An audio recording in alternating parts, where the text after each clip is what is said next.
The House Committee on the Judiciary will come to order. Without objection, the chair is authorized to declare recesses of the committee at any time.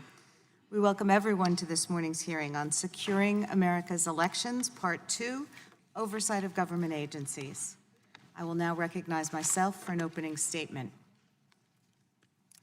Last month, this committee held Part 1 of a series of hearings on securing America's elections.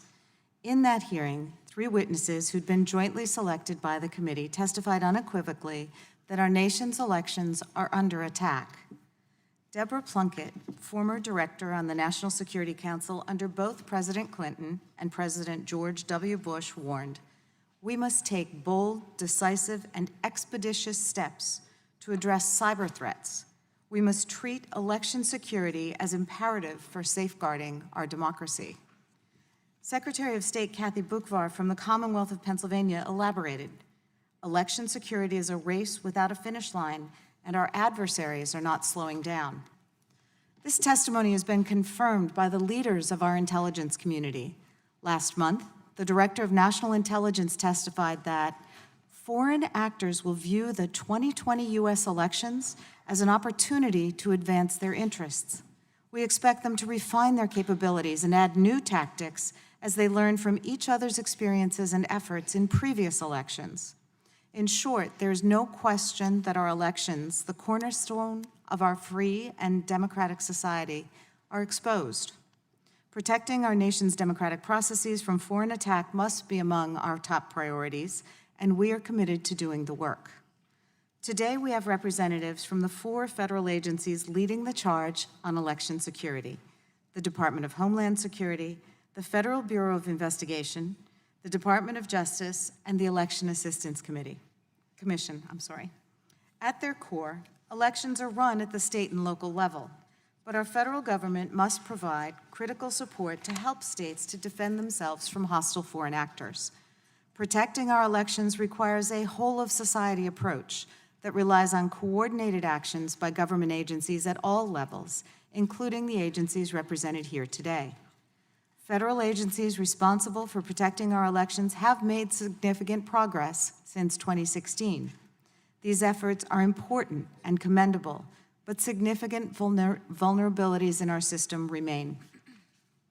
To start, our efforts must be integrated and coordinated. A simple Google search of "report election security issues" turns up results for over 20 different groups across agencies and others, these agencies and others. There must be clear lines of authority to ensure that states know which of the multiple programs across these agencies is in charge. Equally important, we must do more to ensure better federal and state collaboration. That requires earning the trust of states. At a public speech on October 3rd, 2018, DHS Director Krebs explained that in 2016, when the federal government called state officials to alert them of threats, there was, as he said, no trust, and there was no certainty or confidence in the ability of the federal government. One way to strengthen trust is through enhanced transparency. In 2016, the specific intent of the Russians was not initially made public. Today, we can do better. We can educate state and local officials and the public about influence operations. By bringing our adversaries' tactics to light, we can prevent them from succeeding. In addition, we must ensure that the development and maintenance of our systems matches the evolving nature of cyber threats. For example, current EAC federal guidelines for our certification processes were created in 2005 and are woefully out of date. As our witness, Mr. Bird of Microsoft, testified last month, this process is more than a decade old, and it's too slow and too burdensome to enable voting officials to respond as quickly as needed to our agile adversaries. Finally, and most importantly, we must ensure that state and local officials, the frontline defenders of democracy, have the resources and support they need to protect our systems. DHS has made it clear that it requires additional resources to fulfill this task. It's requested, for example, 20 additional advisors to help states in anticipation of the 2020 election cycle. On May 15, 2019, the EAC likewise testified before the Senate that the U.S. currently lacks sufficient funding in critical areas to protect our 2020 elections.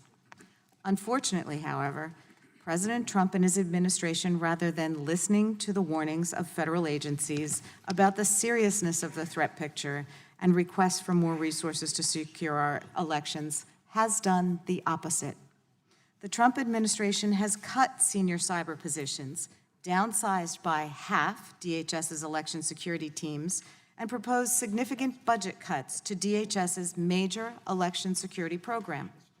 All of these actions leave us more vulnerable to the ongoing threat to our democracy.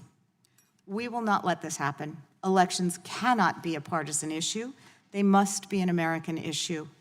This committee is committed to working together to protect our democracy from all threats to our elections in all forms, whether to our physical election infrastructure or the ongoing disinformation campaigns coming from adversaries like Russia. I thank each of our witnesses for being here today.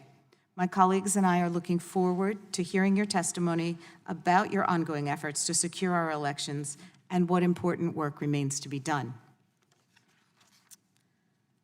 Without objection, the ranking member's statement will be placed in the record, and all other opening statements will be included in the record. I will now introduce today's witnesses. Matt Masterson is the Senior Cybersecurity Advisor at the Department of Homeland Security, where he manages election security under the National Protection and Programs Directorate. From 2014 to 2018, he served as a U.S. Election Assistance Commissioner. Prior to his appointment, Mr. Masterson served as Interim Chief of Staff for the Ohio Secretary of State, Deputy Chief Information Officer, and Deputy Director of Elections. Mr. Masterson received his BS and BA from Miami University in Oxford, Ohio, and his JD from the University of Dayton School of Law. Nikki Flores is the Deputy Assistant Director of the Counterintelligence Division of the FBI, where she oversees the intelligence branch, which includes the Foreign Influence Task Force system. Ms. Flores entered the Bureau in 2005 as an intelligence analyst and served in many other positions, including Deputy Assistant Director of Operations Branch 3 in the Counterterrorism Division, where she oversaw terrorism financing operations, strategic operations, and counterterrorism analysis. Ms. Flores has a bachelor's degree in psychology from the University of Rhode Island and a master's degree in criminology from George Washington University. Adam Hickey is a Deputy Assistant Attorney General of the National Security Division at the Department of Justice. In that role, he manages the division's efforts to combat national security threats, including threats to our election systems. Before joining the Department of Justice, Mr. Hickey clerked for Judge Jed Rakoff of the U.S. District Court for the Southern District of New York and Judge Robert Katzman of the U.S. Court of Appeals for the Second Circuit. Mr. Hickey received his bachelor's degree from Harvard College and his JD from Yale Law School. Ben Hovland is the Vice Chair of the Election Assistance Commission, where he is the designated federal officer for the Technical Guidelines Development Committee, which develops the voluntary voting system guidelines. Before being appointed Vice Chair, Commissioner Hovland served as the Acting Chief Counsel for the U.S. Senate Committee on Rules and Administration. Commissioner Hovland received his BA from the University of Central Arkansas and his JD from the University of Oregon. Please note that each of your written statements will be entered into the record in its entirety. Accordingly, I ask that you summarize your testimony in 5 minutes. To help you stay within that time, there's a timing light on your table. When the light switches from green to yellow, you have 1 minute to conclude your testimony. When the light turns red, it signals your 5 minutes have expired. We want to thank you all for participating in today's hearing. If you please rise, I'll begin by swearing you in.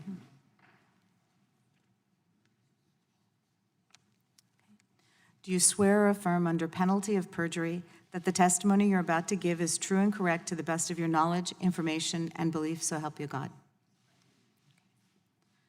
You may be seated. Okay, let the record show that the witnesses have answered in the affirmative. Okay.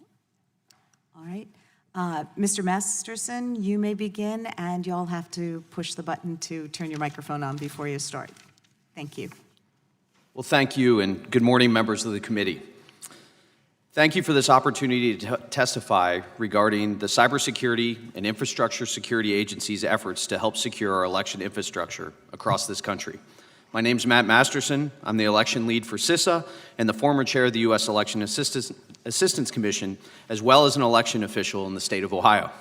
CISA has a strong relationship with our federal partners seated here at the table and with state and local election officials across the country.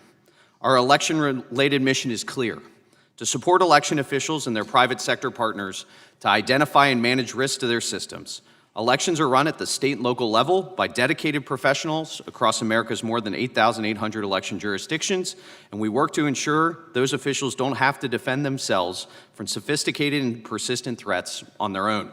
Over the last 3 years, we've worked tirelessly to strengthen our partnership with the election community. We already provide free and voluntary resources and services to all 50 states, over 2,100 local and territorial election jurisdictions, 6 election associations, 12 election technology providers, and political organizations, including presidential campaigns. Our approach has been and continues to be threefold. 1, making sure the election community has the information they need to defend their systems. 2, making sure they have the technical support and tools to identify and mitigate risks to their election infrastructure. And 3, building enduring partnerships to advance security efforts together. CISA is laser-focused on building scalable, repeatable mechanisms to dramatically grow our information sharing capabilities. We share contextualized threat intelligence and actionable information through our close partnerships with the intelligence community, law enforcement, and the private sector. More importantly, state and local election officials are sharing what they see on their networks with us.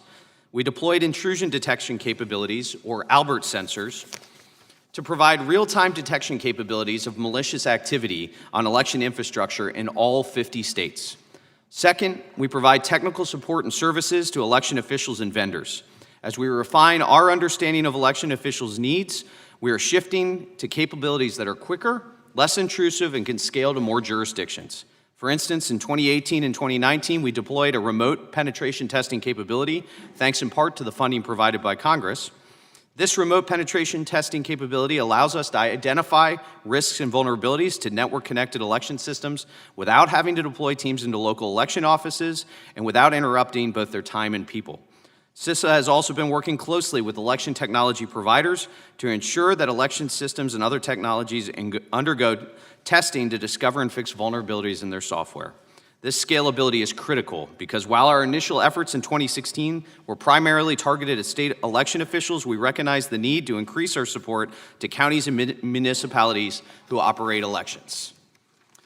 For example, the Last Mile initiative provides no-cost information sharing tailored to those jurisdictions to identify cyber risks to their infrastructure and a checklist of action items to mitigate those risks. The final area of focus has been building on enduring partnerships towards our collective defense. It may seem mundane, but governance, communication, coordination, training, and planning are the critical foundation elements of our efforts to secure our nation's elections. For the 2020 election cycle, CISA has built off the lessons learned for the 2018 election and is expanding our work to prioritize the following lines of effort. 1, expanded engagement to local election officials. We continue to work with election officials to improve both their and our understanding of risk to their systems.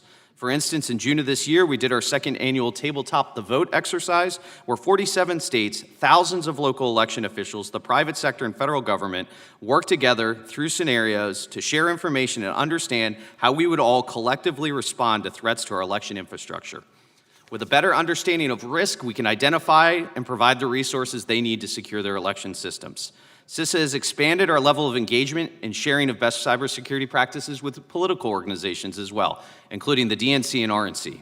CISA has joined FBI and ODNI in offering briefings to the presidential campaigns registered with the FEC and has engaged directly with campaigns to offer our services. CISA, in coordination with our interagency partners, is committed to helping Americans recognize and avoid foreign disinformation operations impacting our elections through innovative efforts like our War on Pineapple campaign, where we educated Americans on the tactics of foreign influence campaign using a topic everyone can relate to, the divisive issue of pineapple on pizza. We'll continue to put out educational material to build resilience in the American public on foreign influence operations. Finally, we're working closely with our intelligence community and the private sector to increase the quantity, quality, and timeliness of intelligence analysis and production at the unclassified levels to help election officials and the public identify and expose foreign influence operations.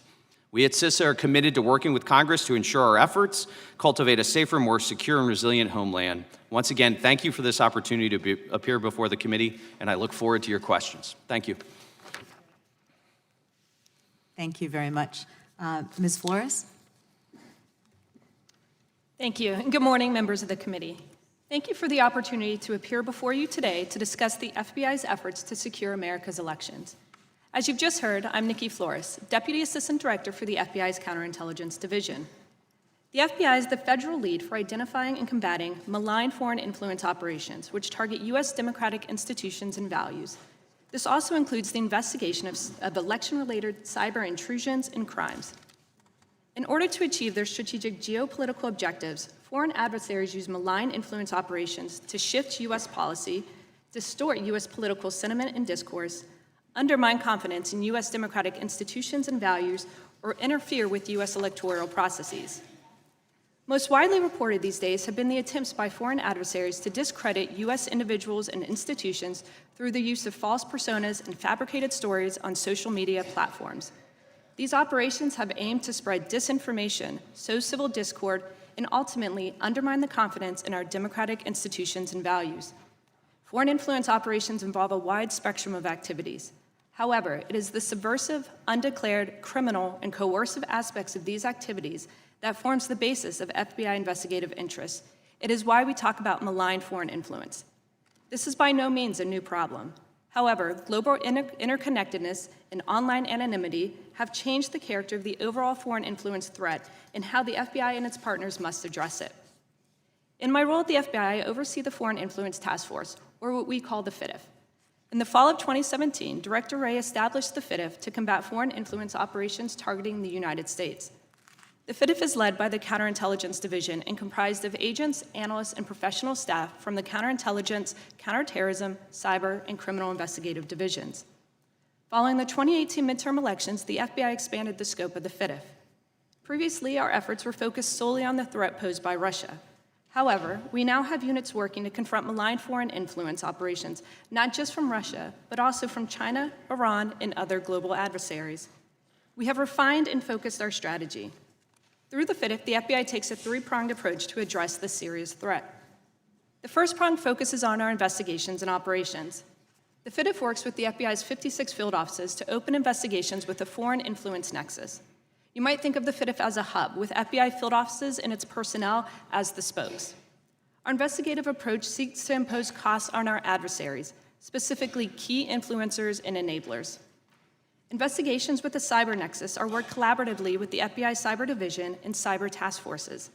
This way, the FBI can quickly respond to threats to election infrastructure. Moreover, FBI Cyber Division works closely with the U.S. intelligence community to work to determine attribution. The second prong centers on information and intelligence sharing. The FBI worked closely with our fellow intelligence community agencies, as well as with state and local law enforcement partners and election officials to share intelligence to help detect, disrupt, and deter our adversaries. In 2018, that effort led to the creation of Protected Voices, a joint initiative between the FBI, Department of Justice, Department of Homeland Security, United States Secret Service, and the ODNI. Through Protected Voices, we developed a series of videos to help political campaigns better understand this threat and made them available through the FBI's public website. In the past months, we've expanded Protected Voices, providing webinars and in-person briefings to the presidential campaigns on cyber and malign foreign influence threats. Currently, we are expanding the audience to include congressional campaigns and the general public. We collaborate extensively with our U.S. government partners to provide information to state and local governments, election officials, private election vendors, and social media companies so that they can harden their systems against cyber attacks. Collaboration builds a common understanding of the threat landscape. The last prong of our approach is private sector partnerships. Technology companies have a frontline responsibility to secure their own networks, products, and platforms. But we're doing our part by providing actionable intelligence to better enable them to address abuse of their platform by foreign actors. The FBI has established relationships with these technology and social media companies and maintains an ongoing dialogue to enable a rapid exchange of threat information. Across all of these prongs, the FBI is constantly reviewing the effectiveness of its coordination and its outreach. To our knowledge, no foreign government has attempted to tamper with U.S. vote counts. However, even doubts about whether it has occurred can be damaging. But we do know our adversaries are actively trying to influence electoral processes and outcomes in advance of the 2020 election. While our focus today is on election security, I want to note these adversaries seek to influence our national policies and public opinions in important ways beyond just elections. We look forward to continuing this important work and appreciate the support of this committee. Thank you again for the opportunity to appear before you today. I'm happy to answer any questions you may have. Thank you very much. Mr. Hickey? Good morning, distinguished members of the committee, and thank you for the opportunity to testify on behalf of the Justice Department concerning our efforts to ensure the safety and security of our nation's election infrastructure and to combat malign foreign influence. By malign foreign influence, I'm referring to covert actions by foreign governments intended to affect U.S. political sentiment and public discourse, sow divisions in our society, or undermine confidence in our democratic institutions. And these can range from computer hacking that targets election infrastructure or political parties to state-sponsored media campaigns. This issue, protecting our nation's democratic processes, has been and remains a top priority of the department. Our principal role here is the investigation and prosecution of federal crimes. But malign foreign influence efforts extend beyond efforts to interfere with elections, and they require more than law enforcement responses alone. Recognizing that, we approach this national security threat the same as any other, by using our own legal tools as well as supporting the tools and authorities of others. And to the best of our ability, we try to prevent crimes from occurring or disrupt them in progress, in part by sharing information with people and institutions to allow them to better protect themselves. Reflecting the priority of these issues, last year, the Attorney General's Cyber Digital Task Force analyzed the types of foreign influence operations and laid out a framework to guide our responses. And since the 2016 election, we have taken a number of steps to combat malign foreign influence and support secure elections. First, as an intelligence-driven organization and member of the intelligence community, the FBI pursues tips and leads, including from classified information, to identify, investigate, and disrupt illegal foreign influence activities. And to that end, and as DAD Flores already explained, the FBI established the Foreign Influence Task Force to lead its response, to ensure information flow, resource allocation, and coordination, both within the department and among the department, our federal partners, and the private sector. Second, together with other agencies, through a series of outreach and education efforts, we've been helping public officials, candidates, and social media companies to harden their own networks and platforms against malign foreign influence operations. Third, we have improved enforcement of the Foreign Agents Registration Act, one of the statutory tools that helps ensure transparency in the activities of foreign entities and individuals. Effective FARA enforcement makes it more difficult for those entities and individuals to hide their role in activities occurring within the United States. Fourth, our investigations have led to a number of criminal charges and other enforcement actions that have exposed malign influence efforts by foreign states and their proxies. While we work with other nations to obtain custody of foreign defendants wherever possible, just the charges themselves help educate the American public about the threats that we face. Fifth, our investigations have supported the actions of other U.S. government agencies, such as financial sanctions imposed by the Secretary of the Treasury. Finally, even outside the context of criminal charges, we have used the information from our investigations both to warn and to reassure potential victims and the general public alike about malign foreign influence activities. Now, victim notifications, defensive counterintelligence briefings, and public safety announcements are traditional department activities, but they must be conducted with particular sensitivity in the context of foreign influence and elections. And in some circumstances, exposure can be counterproductive or otherwise imprudent. Given countervailing considerations, the department has adopted a public policy for evaluating whether and how to disclose malign foreign influence activities. And among its first principles, partisan political considerations must play no role in our decisions. Our adversaries will undoubtedly change their tactics, and we will need to be nimble in our response. But the framework we have developed to respond will have staying power. And as you can see, the department plays an important role in combating foreign efforts to interfere in our elections. But there are limits to our role and that of the federal government as a whole. Combating malign foreign influence requires a whole-of-society approach that relies on coordinated actions by government agencies at various levels, support from the private sector, and the active engagement of an informed public. Thank you again, and I look forward to your questions. Thank you very much. Mr. Hoefland? Good morning, members of the committee.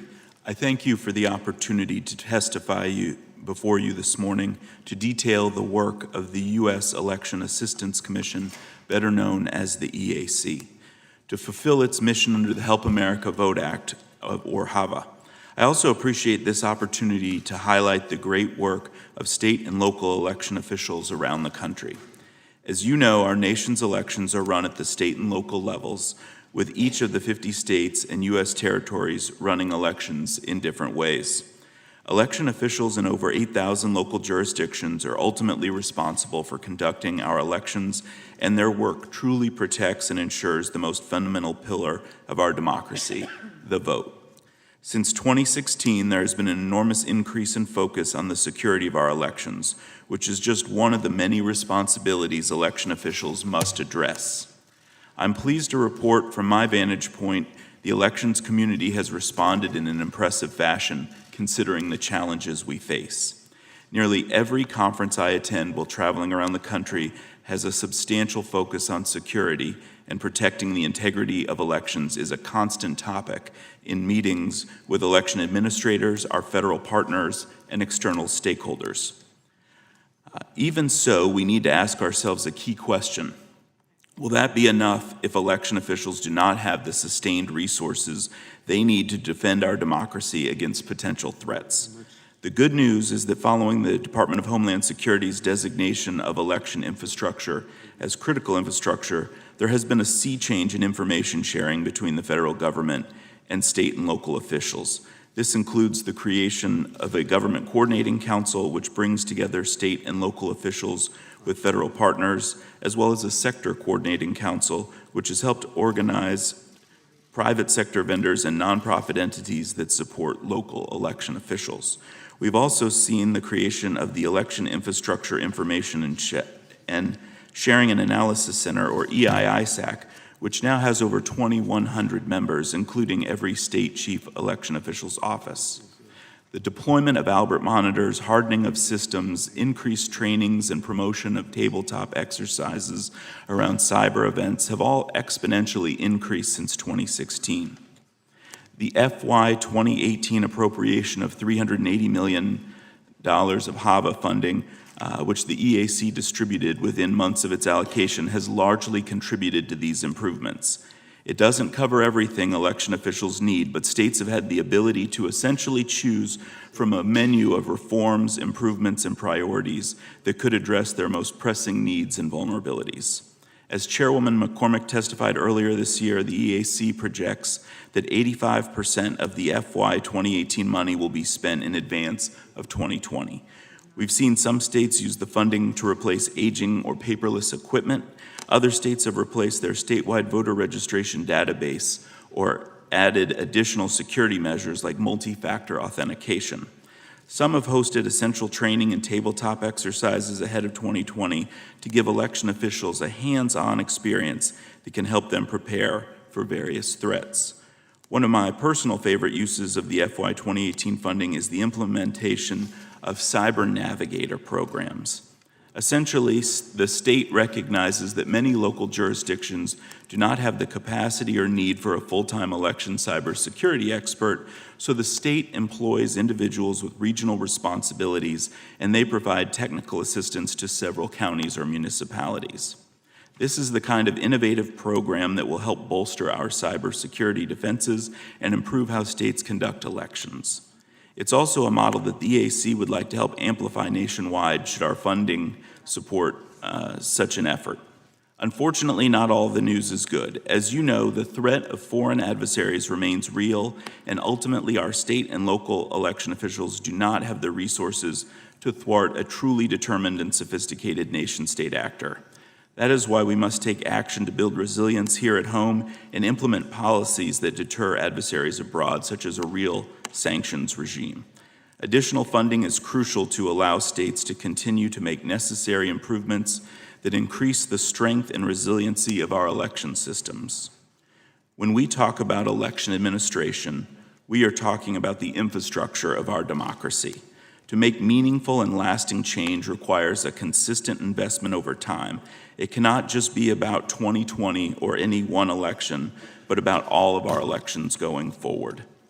During a Senate Rules Committee hearing in May, I shared a recent discovery that the EAC's operating budget of $7.95 million is less than the amount Kansas City spends on potholes. It's startling to think that one city with a population of around 500,000 people invests more to protect its residents' car tires and alignment than our country invests in the only federal agency dedicated completely to improving election administration and helping more than 200 million registered voters cast their ballot. I thank you for your time, and I'm happy to answer any questions you may have. We thank the witnesses. We will, with that, I ask unanimous consent that my opening statement be entered into the record.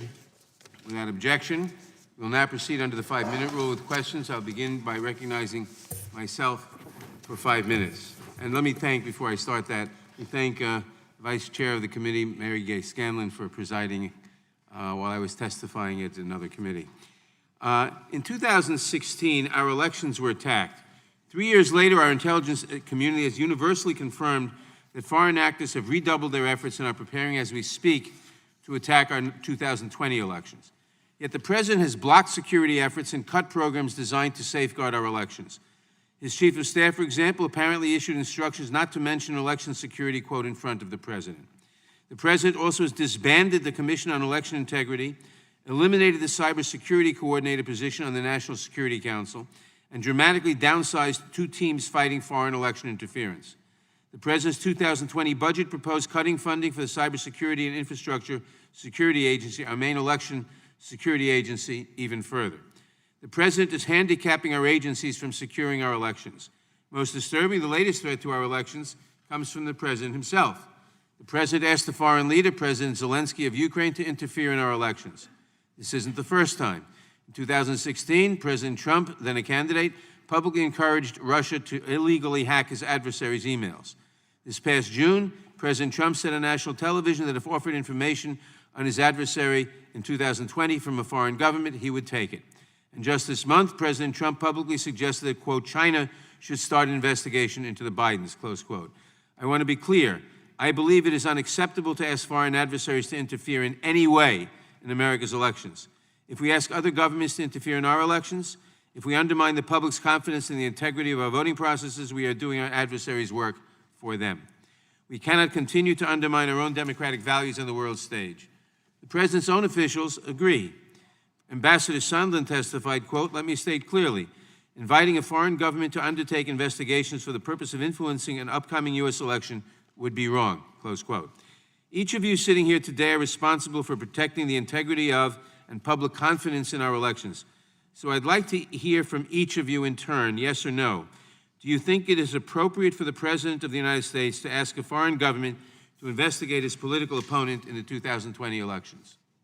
Mr. Masterson, yes or no? No. Ms. Flores? No, sir. Ms. Dickey? I'm not going to comment on the President's activities, but we are committed to confronting violations of Do the you think law it is wherever we found appropriate them. for a president, never mind this president, to ask for a foreign government to investigate opponents in an election? I'm focused on enforcing the criminal Okay, law. you won't answer. Mr. Hovland? No. Thank you. The Mueller report concluded that on approximately June 16th, quote, on approximately June 2016, the GRU, a Russian intelligence organization, compromised the computer network of the Illinois State Board of Elections and, quote, gained access to a database containing information on millions of registered Illinois voters, close quote. The report confirms that the Russian hackers successfully breached the databases, but failed to alter or delete voting records. Last month, I asked our expert witnesses the possible impact on our elections if the Russians had been able to alter the databases. Ms. Plunkett, former director of the National Security Council under Presidents Bush and Clinton, testified that altering those databases would have been, quote, devastating, including because tens of thousands of voters could have been turned away at the polls. Our intelligence community has confirmed that the threat of this happening again is very real. The President, however, has made it harder for federal agencies to do their job and keep our democratic processes safe. Indeed, the White House has intentionally cut your budget and cut your staff. Going into an election our intelligence community has confirmed is under the biggest threat that our nation has seen. The Inspector General reported that DHS's staff shortages are making it difficult for DHS to do its job. So, Mr. Masterson, let's say that in 2020 on Election Day, a county reports that its voter registration poll books seem incorrect, resulting in long lines and many voters being turned away, like what we saw in Durham. What is the specific plan for how DHS will ensure that it is immediately informed about any such issues on Election Day? What is the plan to remedy any such breach that occurs? And do you have sufficient staff to protect against these types of threats? Thank you, Mr. Chairman, for the question. That preparation begins long before Election Day, and the work we're doing now with state and local election officials across the country. At its core, our work is to work with the election officials to build resilience. That is, that ability to detect if there is an issue with the voter rolls, and then identify what the issues are and recover. And so that's the purpose of items like our Tabletop the Vote exercise, to work with those state and local election officials about when or if they identify that information, how they'll communicate it both with the local election officials, state election officials in their jurisdiction, with the federal government, and what processes they and we have in place to respond. For instance, DHS has incident response capabilities, both remotely and teams that can come and support election officials in anticipation of possible or in reporting of incidents. In addition, we're working with state and local election officials on preparations. For instance, having in place provisional ballot materials such that if there is an issue with the voter rolls on Election Day, they're prepared to administer provisional ballots broadly and ensure that every voter, while it may be messy, has the ability to cast their vote and know that their vote was counted as cast. So are you confident now that you have the funding and the ability so that should a county, a large county, let's say, in a key state, is successfully hacked and the voter rolls messed up, that you'll be able to step in instantly and give whatever assistance is necessary so we won't have a long post-election dispute over a couple of 100,000 votes not being properly cast? I'm confident that the level of funding, starting with the $33 million we got last year and the proposed funding now, allows us to maintain that level of support in order to ensure that election officials have what they need as they head into Election Day. Yes. Thank you very much. My time has expired. The gentleman from Ohio. Thank you, Mr. Chairman. You know, we've wasted so much time this year in a bogus Russian collusion allegation and on various messaging bills, which are ultimately not going to go anywhere, that it's nice that we actually have the Departments of Justice and Homeland Security and the FBI and the U.S. Election Assistance Commission before us to talk about a real issue, and that's protecting America's elections from foreign influence.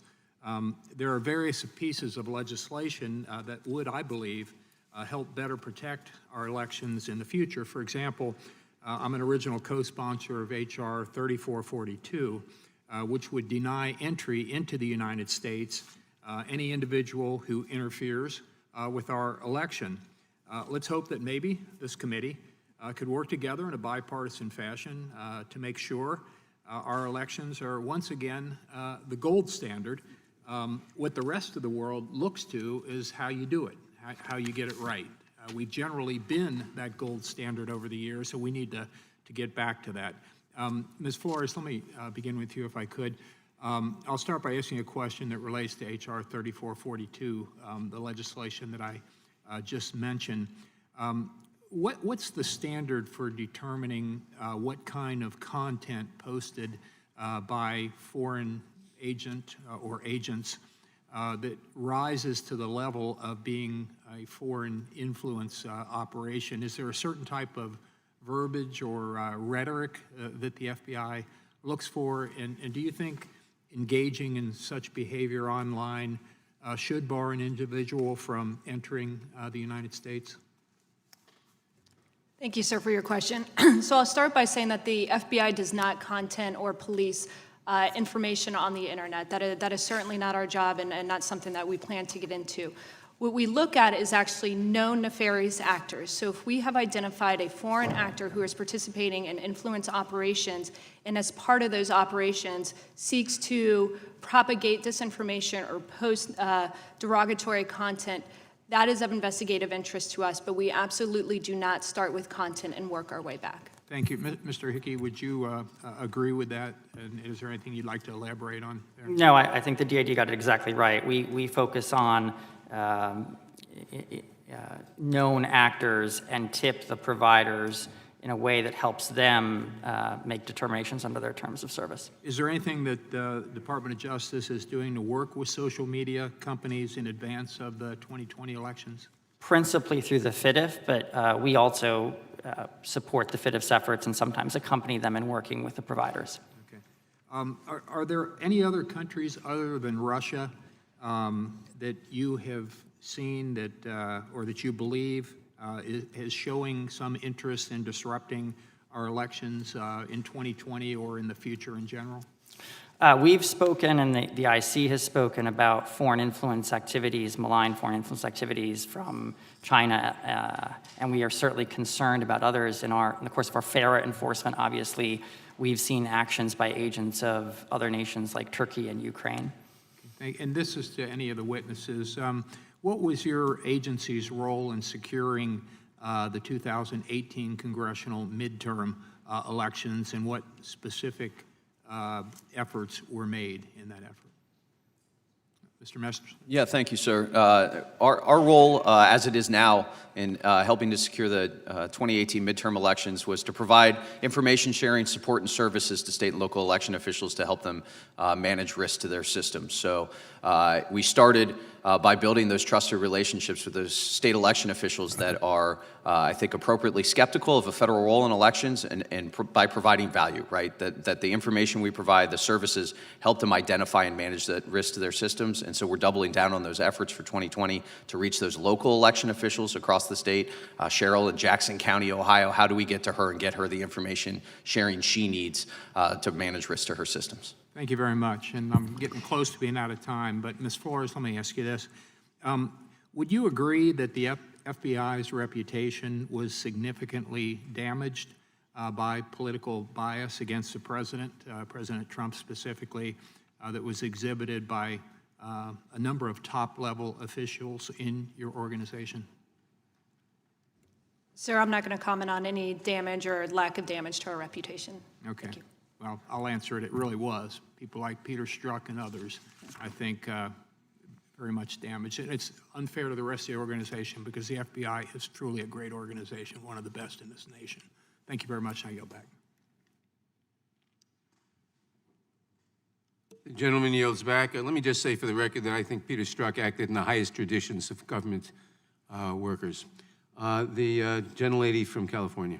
Thank you, Mr. Chairman, and thank you to all the witnesses for not only your testimony, but your service to our country. It is recognized and appreciated. Just a note to the gentleman from Ohio, the bill that he's co-sponsored, and there's some variations on that theme about denying visas to those who are interfering in our elections, will be made part of the SHIELD Act through a manager's amendment. And I just wanted him to know that we're taking that good idea and moving it forward. You know, the Mueller report describes evidence that the then Trump campaign chairman, Paul Manafort, shared with a Russian operative, Klimnik, the campaign's, and this is a quote from the report, strategy for winning Democratic votes in Midwestern states, unquote, and, quote, internal polling data of the campaign, which is, I've always thought, what was going on there? Why the internal polling data to this Russian agent?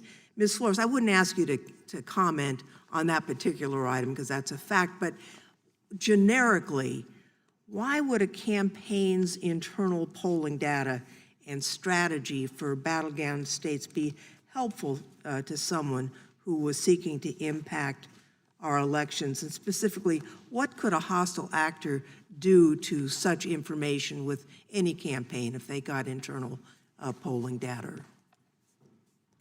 Thank you, ma'am, for that question. I'll answer from a strategic perspective. When you look at countries like China, like Russia, they essentially take a whole-of-government approach when it comes to their foreign influence operations.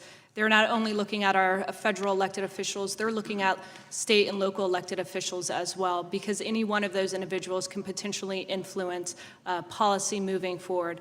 So because they take this whole-of-government approach, any bit of information could help inform their decisions and how they move forward with their operations. So though on the surface it might not seem as a great benefit to them, rest assured that particularly China and Russia will use every tool in their toolbox to get information that they deem potentially as valuable. You all are the FBI and investigators. We're just, each one of us on both sides of the aisle have been candidates.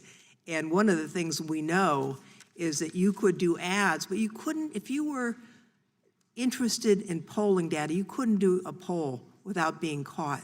And so the only way you'd get this information was from a campaign that had actually legitimately done a poll. A report this month was released by the Senate Intelligence Committee on Russian interference in our elections. And it said that the Russian government used Facebook's geographic targeting features to channel advertisements to intended audiences in specific locations. And about 25% of the ads purchased by IRA were targeted down to the state, city, or in some instances, university level. For example, in Michigan and Wisconsin, they were targeted with advertisements overwhelmingly focused on the subject of police brutality to move populations in one direction or another. Mr. Hickey, if a campaign made its internal information, such as polling data, readily available to a foreign government that then used it to target voters via social media, would that be something the Department of Justice would investigate, or is there no law on that would allow or stimulate an investigation? So there are two basic categories of laws. One I know, one I'm less an expert in. I don't know whether campaign finance, public corruption, fraud, or other statutes would apply. With respect to the national security statutes I'm familiar with, they tend to focus on whether an American is acting as an agent of a foreign government, meaning under the direction or control of the foreign government. So in the example you've posited, you'd have to analyze whether the American is the reverse of that, whether they are directing and controlling or procuring something from the foreign government, in which case they wouldn't be an agent of the foreign government. Well, I would just note that we will have an opportunity to in the near future, to make this much clearer by approving the SHIELD Act, which would would prohibit the sharing of internal data, campaign data, by an American campaign with agents of a foreign power, so that you would have a very clear basis to proceed on that. And I hope that we can get a strong bipartisan support for that measure. And with that, Mr. Chairman, my time has expired and I yield back. Gentlelady yields back. The gentleman from Arizona. Thank you, Mr. Chairman. I would love to spend this time talking about election security. I think that's really critical. I think that I've prepared to ask those questions, but when we come to these hearings and it's impeachment all the time, that's what this is. This committee was actually, we were told by the chairman, in the impeachment inquiry, but here we sit.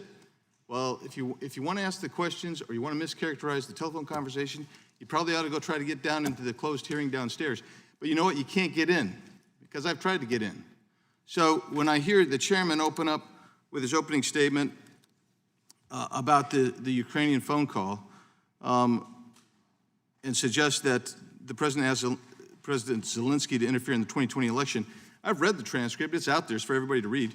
You can characterize it any way you want to, but I would suggest that that isn't the proper characterization.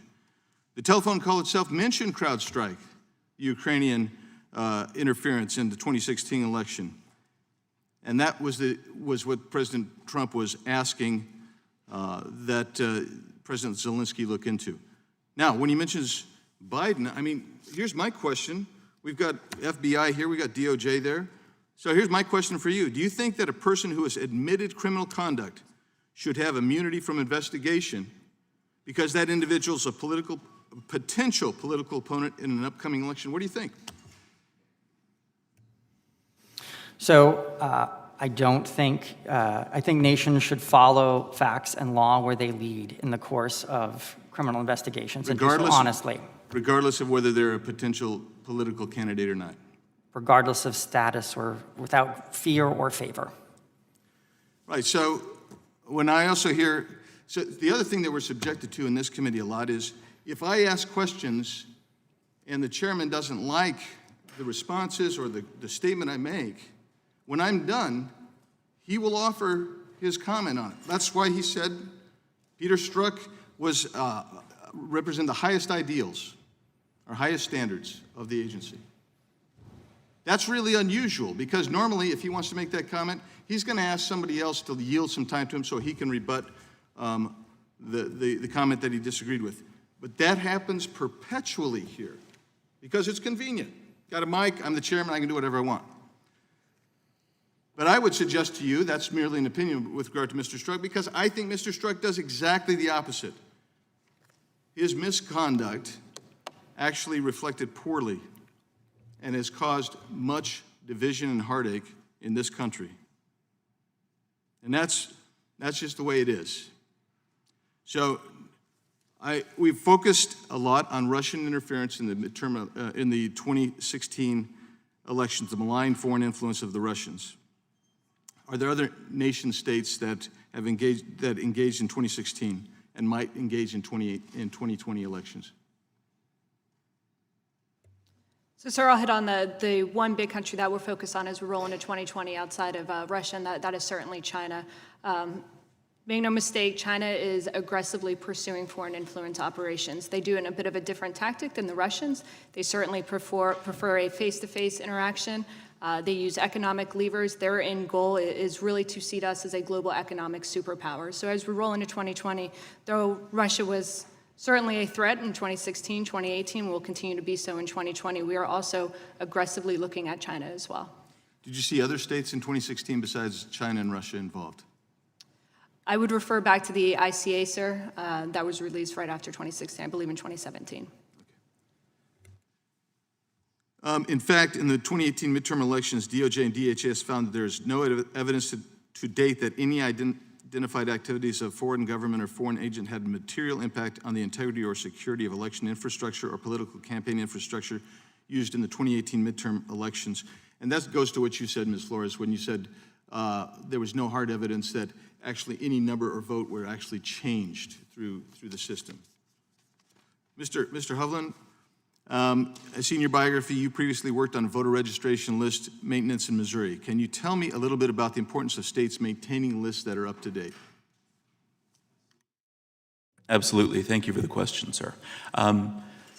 So the National Voter Registration Act, or NVRA, sets out a process for voter list maintenance, and that ensures that both individuals are able to get registered, but then when someone's no longer in a jurisdiction, it gives them the proper way to clean those rolls. Frankly, having clean rolls allows jurisdictions to save money and ensures that the right people are where they need to be. My time's expired. Gentleman yields back. The gentlelady from Texas is recognized. I thank the chairman and ranking member for this hearing, and I thank all the witnesses for your service to the nation. Let me ask the question for each of you, please. How confident are you that we will have an impeccable, safe, and secure election in 2020 from the work that you have now done on the federal level? Mr. Matheson, without intrusion from foreign operative. Mr. Matheson. Thank you for the question, ma'am. Anyone that's run an election can tell you there's no such thing as an impeccable election, right? But the goal is absolutely to build resilience, and I'm confident that the 2018 election was more secure and resilient than 2016, and 2020 will certainly be more secure and resilient thanks to the hard work of the state and local election officials, the private sector that's working with them, and our work with them. The rest of you, yes or no in one sentence after Ms. Flores? Thank you. I'm confident that we're throwing every tool we have against the threat to our election security. Agree. I would echo Mr. Masterson's sentiment and say that traveling around the country, it is amazing to see the hard work that state and local election officials are doing to address this issue. But none of you have said, even though I appreciate Mr. Matheson's comment about we cannot have an impeccable election, I think the American people are owed an impeccable election, to be very honest with you. And so I'll follow up my line of questioning about how secure are we, and proceed to raise the question with Mr. Hickey. In light of the fact that there seems to be some loophole in how secure it is going to be, what is the approach of the DOJ in prosecuting, in being proactive for what intrusions may occur in the 2020 election?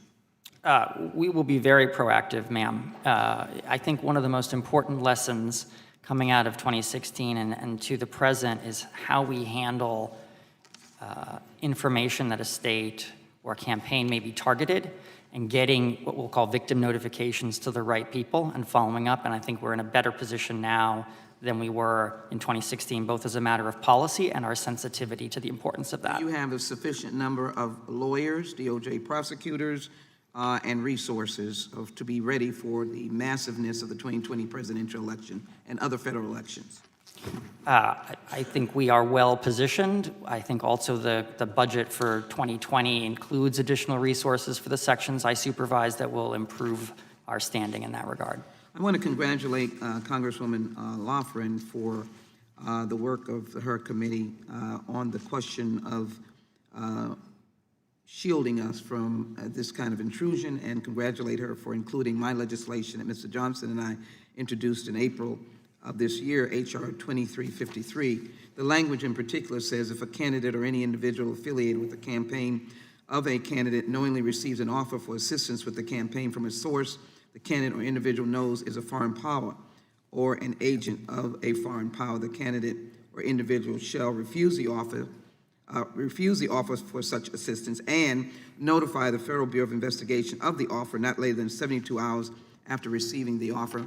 Ms. Flores, what if this legislation passed, but really its intent, I think, should be acted upon by the FBI? What infrastructure do you have to ensure a quick response to any reporting of this kind of activity? Thank you, ma'am, for the question. The FBI becomes interested in foreign influence activity, again, when it hits those four categories I spoke about in the beginning: the subversive nature of it, the undeclared nature of it, the coercive and criminal nature of it. The FBI will respond as we do in any investigation, with the full might of not only the Foreign Influence Task Force, but the hundreds of agents and analysts out in all of our 56 field offices who are working the foreign influence threat day in and day out. We will use all of the tools we have in our toolbox. Do you have enough staff? Have you ramped up your staff for the 2020 election? Do you have enough funding for staff to deal with the potential of this reporting? Ma'am, we can always use more resources, but rest assured we are putting everything we can against this threat and facing it with absolute determination. Mr. Matheson, I sit on the Homeland Security Committee, so we appreciate the deep dive that you all have taken. So give me an understanding of how you have, as a priority, efficiently sharing actionable intelligence and identifying threats. How have you ramped up that very important part of your work? Yeah, absolutely. I'd highlight two areas, ma'am. The first is the build-out of the Election Infrastructure Information Sharing and Analysis Center. This is the hub of information sharing that we use to reach state and local officials. We have all 50 states and the territories as members of the ISAC, as well as over 2,100 local election officials. So this ensures that actionable, timely information is reaching the field so that they can take the steps they need to manage risk to their systems. The second is our continued push with the intelligence community to provide clearances and classified briefings, whether through secure video teleconferences or in person, as well as working with private sector threat intelligence authorities. So we've worked with private sector companies to provide briefings to state and local election officials about what they're seeing out internationally to help them manage risks to the system. So we're exploring all avenues, trying to find efficient ways to get this information to the election officials. Thank you. I yield back. Gentlelady yields back. The gentlelady from Arizona. Thank you, Mr. Chairman. My first question is for Ms. Flores. Does anyone at the Foreign Influence Task Force draft FISA affidavits or applications? No, ma'am. And looking back at the FBI's activities investigating the 2016 election, it has been reported that FBI never obtained the original servers from the Democratic National Committee that had allegedly been hacked by Russia, instead relying on imaged copies. First of all, is that correct? Ma'am, I can't speak to that. Sorry. Can someone else on the panel speak to that? Yes, ma'am. We got the information that we required for our investigation, and it's pretty common for us to work with a security vendor in connection with an investigation of a computer intrusion. And so can either one of you answer, does the DNC's cybersecurity consultant CrowdStrike still have possession of the Clinton servers? I don't know what they have possession of now. Does anyone on the panel know? Okay. All right, my next question is for Mr. Hickey. And I know that Mr. Shabbat asked you what other countries have shown an interest in disrupting the 2020 election, but what other countries had shown an interest or tried to interfere in the 2016 election? Based on what I've read, both from what the IC has put out and also investigations by Congress, what I've seen only refers to Russia that I'm aware of. And then earlier there was a question by Chairman Nadler, and I want to clarify what you think, if you think it's appropriate for a president of the United States to ask a foreign government to investigate previous election interference. And I guess I'd like all of you to answer that question. Can you repeat the question, ma'am? I'm sorry. Do you think it's appropriate for the president to ask a foreign government to investigate previous election interference? You know, if there was election interference going on, you know, to ask if, you know, if there's anything he thinks was unlawful going on in other countries, to ask the other country to help to determine if there was something unlawful happening. I think it's appropriate to understand any attempts at interference in our elections so that we can continue to work to build resilience in the process. The FBI is interested in any criminal violation as it relates to foreign influence, so long as there is that foreign angle to the foreign influence operations. Thank you. I'll give the same answer I gave before, which is I don't opine on appropriateness per se, but I'm focused on enforcing the criminal law. I think it's important to understand what occurred with our elections so that election officials have the information they need to prepare for future elections. Thank you, and I yield back my time. The gentlelady yields back. The gentleman from Tennessee. Thank you, Mr. Chair. This is a question to anybody in the panel that has an answer. In 2016, I understand there were reports that I think were sound that Russia tried to interfere with a lot of state election rolls, maybe all of them. Anybody here aware of those reports? Mr. Masterson, you seem to be first to go to the buzzer. Probably foolishly, sir. Thank you. Yeah, the DHS, in coordination with the FBI, released a information product out to state and local election officials that stated that based on the information we have, as far as the activity in 2016, that the pattern of behavior, it is likely that the Russian government or the Russian actors conducted at least research on election entities across all 50 states. That doesn't necessarily mean that they attempted to access the systems. It could be as simple as a Google search to understand who runs elections in that state, but based on the information that we and the intelligence community have, that it is assumed that they were at least researching all 50 states' election system. And why would they have done that? Presumably, I don't want to speculate, but presumably just to understand how elections are run across the United States spring and training. gather information. Kind of spring training? Don't know. Yeah, something like Yeah. that. Anybody else have knowledge of that? Have any other thoughts about it? No. How about Florida? Was there not reports that 2 different jurisdictions, voting systems were contacted by the Russians? Mr. Hickey? So I think we have briefed Florida officials on activity targeting systems and leading to successful intrusions in 2 counties. But I think it's important to be clear, we've also reached the conclusion that there was no material impact on registration or vote counting based on the evidence that we've seen. So I think it is important to be clear about that. Based on what happened in 2016 and based on what Mr. Mueller told us that the Russians at the time he testified were looking into being involved in our 2020 elections, are you confident that we have given our funds directly to the states, that they will use them to work against Russian and cyber interference and protect those state systems? I'm happy to talk about that. So at the EAC, we distributed the $380 million from FY18. And as I mentioned in my opening statement, it appears that the vast majority of that will be spent. We're seeing over 90% of that going toward improving security. Again, whether that's replacing outdated equipment, hardening systems, implementing audits. The states have done a number of things, but because of the variations in how elections are administered state to state, there have been different priorities.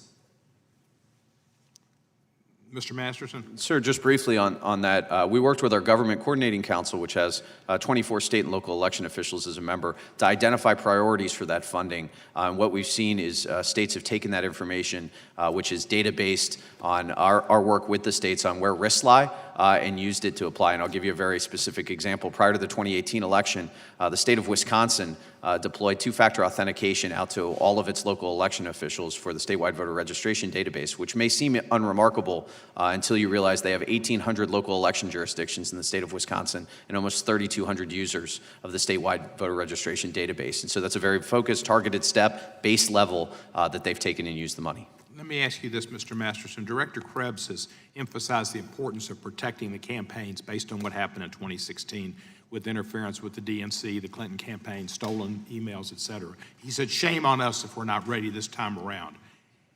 Have you consulted with the president or anyone involved in his re-election campaign? Sir, we have made contact with not just the Trump campaign, but campaigns across the presidential election, presidential campaigns, to make sure that they are aware of our services and information sharing responsibility. So Mr. Mulvaney did not contact you as he did your superior and say, this is a very sensitive subject for the president, don't mention it or dance around it or whatever? No, sir. Okay, Ali and free, that's great. I want to thank the FBI, the Justice Department as well. Y'all are stalwarts in the American system of government and the rule of law. And I would have to disagree with some previous statements made that some individuals within your organizations were responsible for hurting your organizations. I think that an individual who's the President of the United States was the one that caused it by questioning those people's actions and down to making statements that were adverse to both the FBI and the Justice Department, which we should uphold. I yield back the balance of my time. Gentleman yields back. The gentleman from Florida. Thank you, Mr. Chairman. I wish this truly were a sincere hearing on election security. If it were, we might be marking up some of the bipartisan legislation that members of the committee have worked on, including House Resolution 3529 by Congresswoman Murphy, Mr. Deutsch, Ms. McChrystal-Powell, myself, to have greater connectivity prior to any intrusion, or we might be marking up the legislation by Mr. Ratcliffe, Mr. Himes, joined by Mr. Collins and Mr. Khanna, 3238, that would create greater consequence for those who engage in election interference. But that's not what this is about. This is about smearing the President of the United States and validating the corrupt people who have been involved in delegitimizing his historic election. And we know that because just moments ago, the chairman said that Peter Strzok was acting in the highest traditions of government service. Now, Ms. Flores, I believe you currently hold a job that Mr. Strzok once held. Is engaging in an extramarital affair in the FBI with a coworker acting in the highest traditions of government service? I'm not going to comment on that, sir. Well, are there any regulations of the FBI against it that you're aware of? I'm not going to comment on that, sir. Well, you hold Mr. Strzok's job. Are you saying that you don't know whether or not it's against FBI policy to have an extramarital affair with a coworker? Sir, I hold a slightly different job than Mr. Strzok held. I'm the DAD over the intelligence branch. He was over our operational branch, not that we are held to a different standard. I'm just not going to comment on whether or not Peter Strzok's behavior was out of context. Is it in the highest traditions of government service at the FBI to engage in affairs with coworkers? You should know that if you work there. Sir, I'm not going to comment on that. Wow. Well, maybe I'll ask you another one. The Inspector General said in his report, we did not have confidence that Strzok's decision to prioritize the Russia investigation over following up on the mid-year related investigation. So if the Inspector General didn't have confidence in the way that someone prioritized something, would that be acting in the highest traditions of government service? Sir, I'm not going to comment on that. The Inspector General further said the OIG found it's not only indicative of a biased state of mind, but even more suspiciously implies a willingness to take action to impact the presidential candidate's electoral process. This is antithetical to the core values of the FBI and the Department of Justice. If anyone is engaging in behavior that is antithetical to the core values of the FBI and Department of Justice, is that person acting in the highest traditions of government service? Sir, we have an entire inspection division. We have the OIG. There are several measures in place that take into account those questions. I'm not going to answer those questions from the position I am in. It's just really striking that someone in the senior leadership at the FBI, like an unwillingness to be critical of conduct that was so detrimental to our country.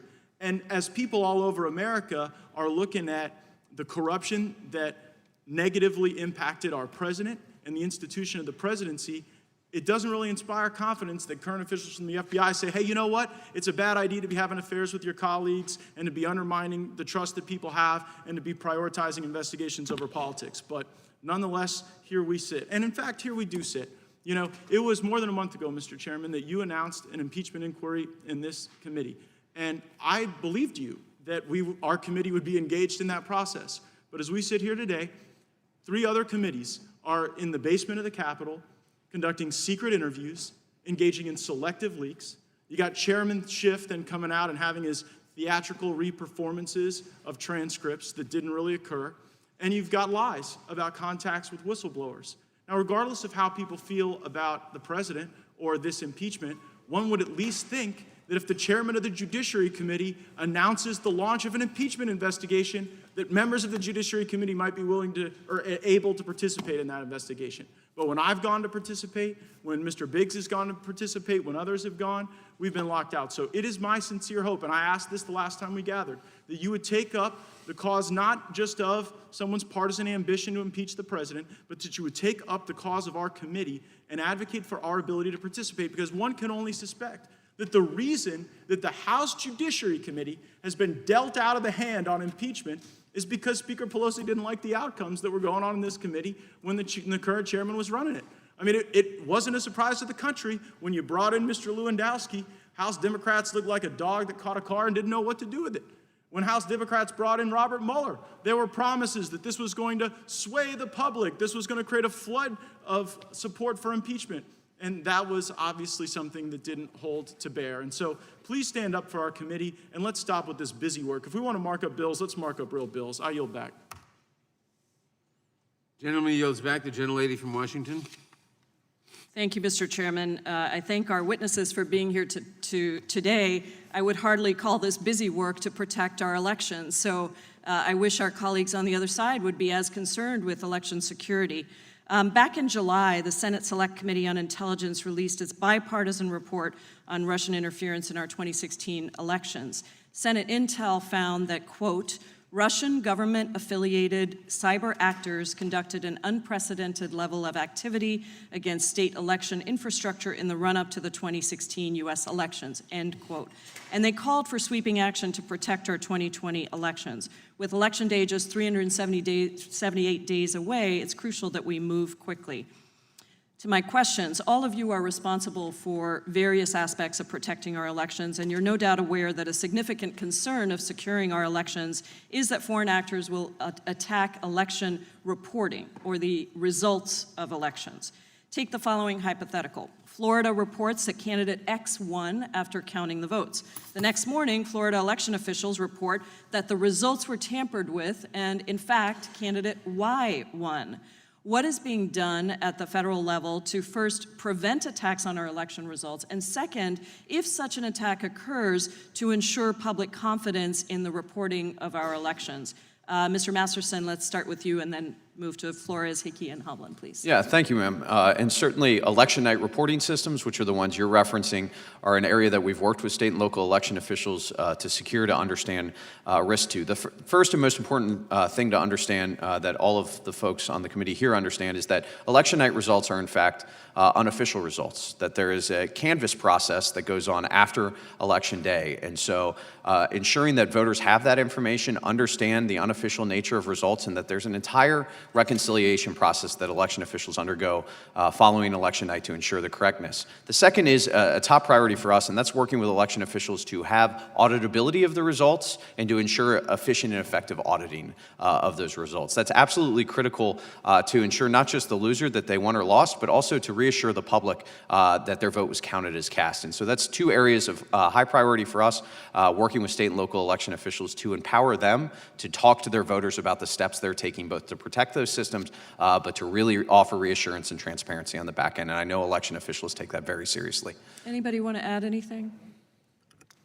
I would just add that in the circumstance where we know or have indications that a state's being targeted, it's really important that we get to state officials at the right level and with a sense of urgency so they can do whatever they can to mitigate on their systems.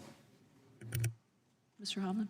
I would echo what Mr. Masterson said and add that at the Election Assistance Commission, part of the work that we've done is host IT trainings for election officials, which is relevant to this topic, work with them on improving audit processes, and certainly think that the issue you raise is one of real concern. There are a number of responsibilities that election officials have, and I believe that the Election Assistance Commission should be more empowered to work on those, but the reality, as I mentioned in my opening statement, is that we're a $7.95 million agency. We have one lawyer. We have one financial person. Since its inception, the Election Assistance Commission has been kicked around like a political football, and we've never been empowered or funded in a way to actually help election officials in the way we can. And I think that right now, in this time, we see the need for the federal clearinghouse that the EAC was created to be, and I would just ask you all to help make that possible.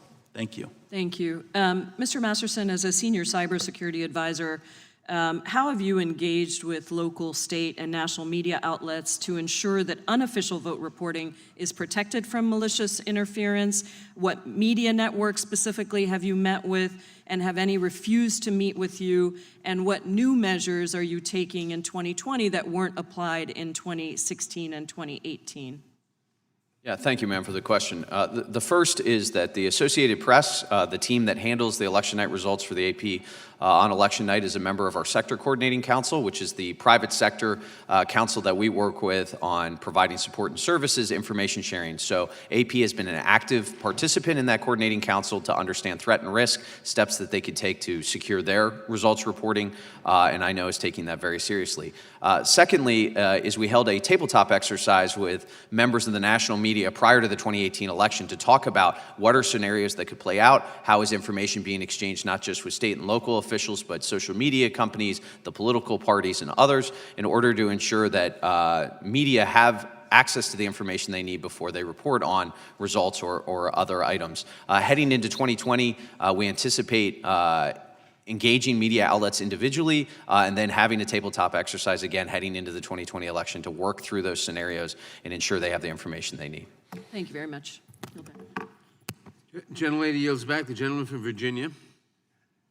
Thank you, Mr. Chairman. I want to thank the witnesses for being here, and I too am concerned about foreign interference in our elections and have co-sponsored Ranking Member's Bill, H.R. 3442, which would amend the Immigration Act to provide that aliens who have engaged in improper interference in the U.S. election are inadmissible to and deportable from the U.S., and also co-sponsored 3238, Mr. Ratcliffe's bill, which would prohibit interference with voting systems under the Computer Fraud and Abuse Act. I want to go ahead and ask Ms. Flores, in your testimony, you say that we do know that our adversaries are actively trying to influence public opinion and electoral processes in advance of the 2020 election. You've mentioned in your testimony influencing public opinion through various social media activity. What electoral processes, what efforts to interfere with electoral processes are you aware of at this time? So, sir, thank you for the question. As we roll into 2020, the one thing I want to highlight is that countries like Russia and China, they pose a pervasive and persistent threat. It's not just based on the electoral cycle. Their foreign influence operations are essentially always present. When it comes to the electoral process, you can look at something as voter suppression. The whole concept of pushing out false information, of highlighting places to vote that are actually not true, this whole concept of disinformation that we've really seen the Russians focus on. That in and of itself can interfere with the electoral process. Okay, but nothing to the extent of actively trying to hack into or interfere with electoral systems. To date, sir, we have not seen anything specific regarding hacking into the electoral systems of the 2020 elections. Okay, all right, thank you. I'm going to yield the remainder of my time to Mr. Gates. Thank the gentleman for yielding. Mr. Chairman, I have a series of unanimous consent requests that set up my question. The first is a request that it be entered into the record an email from Nellie Orr to Bruce Orr on the 30th of May entitled Reported Trove of Documents on Ukrainian Party of Region's Black Cash Box. Without objection. I also seek unanimous consent to enter into the record New York Times article, December 12, 2018, Ukrainian court rules Manafort disclosure caused meddling in U.S. election. Without objection. And finally, also from December 12, 2018, from the Kiev Post, update publication of Manafort payments violated law, interfered in U.S. election, Kiev court rules. Without objection. Thank you, Mr. Chairman. So what's happening is that the DNC pays a law firm to hire Fusion GPS, which hires Nellie Orr. Nellie Orr then sends an email to her husband about issues with Manafort and the Ukraine. That then works its way into the U.S. election dynamic, and a court in Kiev ruled that the activities to disclose the Manafort activities in the United States proximate to the 2016 election constituted election interference and was illegal under Ukrainian law. Is there anyone on the panel who has a reason to disagree with the conclusion of the Ukrainian court that that constituted election meddling?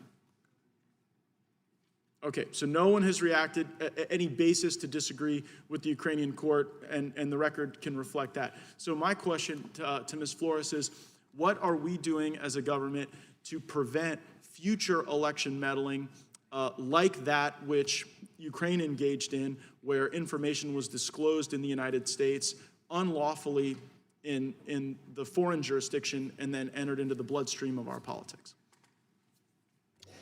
Thank you, sir, for the question. So I'll harken back to what I said previously. So the FBI certainly is not in a position to police content on the internet. That being said, if the FBI can identify a foreign actor, regardless of country, who is trying to push out disinformation with the end goal of sowing discord, disrupting our electoral process, and it's done in some sort of a subversive or undeclared or criminal manner, that's where it becomes an investigative interest to the FBI. The trick, sir, is identifying that known foreign actor. Again, we can't work back from content. We cannot police content on the internet. So if we find that foreign actor behaving in foreign influence operations, and part of that operation entails disinformation, the FBI will work with the social media providers to provide as much actionable intelligence as we possibly can. So in this case, it looks like we must know the actor because a court ruled that the disclosure of the information was illegal. And so is there anything that the FBI is doing now to follow up on the decision by a Ukrainian court that there was illegal election meddling in the United States that emanated from the Ukraine? Sir, I can't address anything related to the possibility or existence or non-existence of an FBI investigation. But it would seem, I think that my colleague from Washington, Ms. Jayapal, said with so few days between now and the upcoming election, it is just, I know you can't comment maybe on this setting, but I hope sincerely that this Ukrainian election meddling is being identified and being pursued by our government. I yield back. Gentleman yields back. The gentleman from Florida, Mr. Deitch. Thank you, Mr. Chairman. Thanks for holding today's hearing. And thanks for the witnesses for being here. We know that Russians interfered in our 2016 election. We know the national security experts have warned that they will do it again in 2020. 2020 primaries are fast approaching, so we're running short on time to ensure that every state is taking the necessary action to harden our election defenses, guard against disinformation, and improve election administration generally. Florida was one of fewer than 20 states that still had elections with electronic machines without a paper trail to verify ballots in 2016. Thankfully, our state's moving in the right direction. Between 2016 and 2018, the number of counties who had paperless elections dropped from 24 to 4, with efforts to move completely to paper-verified systems underway. Now, after learning that some of our systems were hacked in 2016, Floridians expect a strong response to bolster election security, and we expect that whatever is done will improve coordination with state and counties targeted by foreign governments and other bad actors. According to the Mueller report, the Russian military intelligence agency was able to gain access to the network of at least one Florida county government. Subsequently, members of our congressional delegation requested a briefing from law enforcement agencies and were informed that the networks of at least 2 Florida counties have been compromised.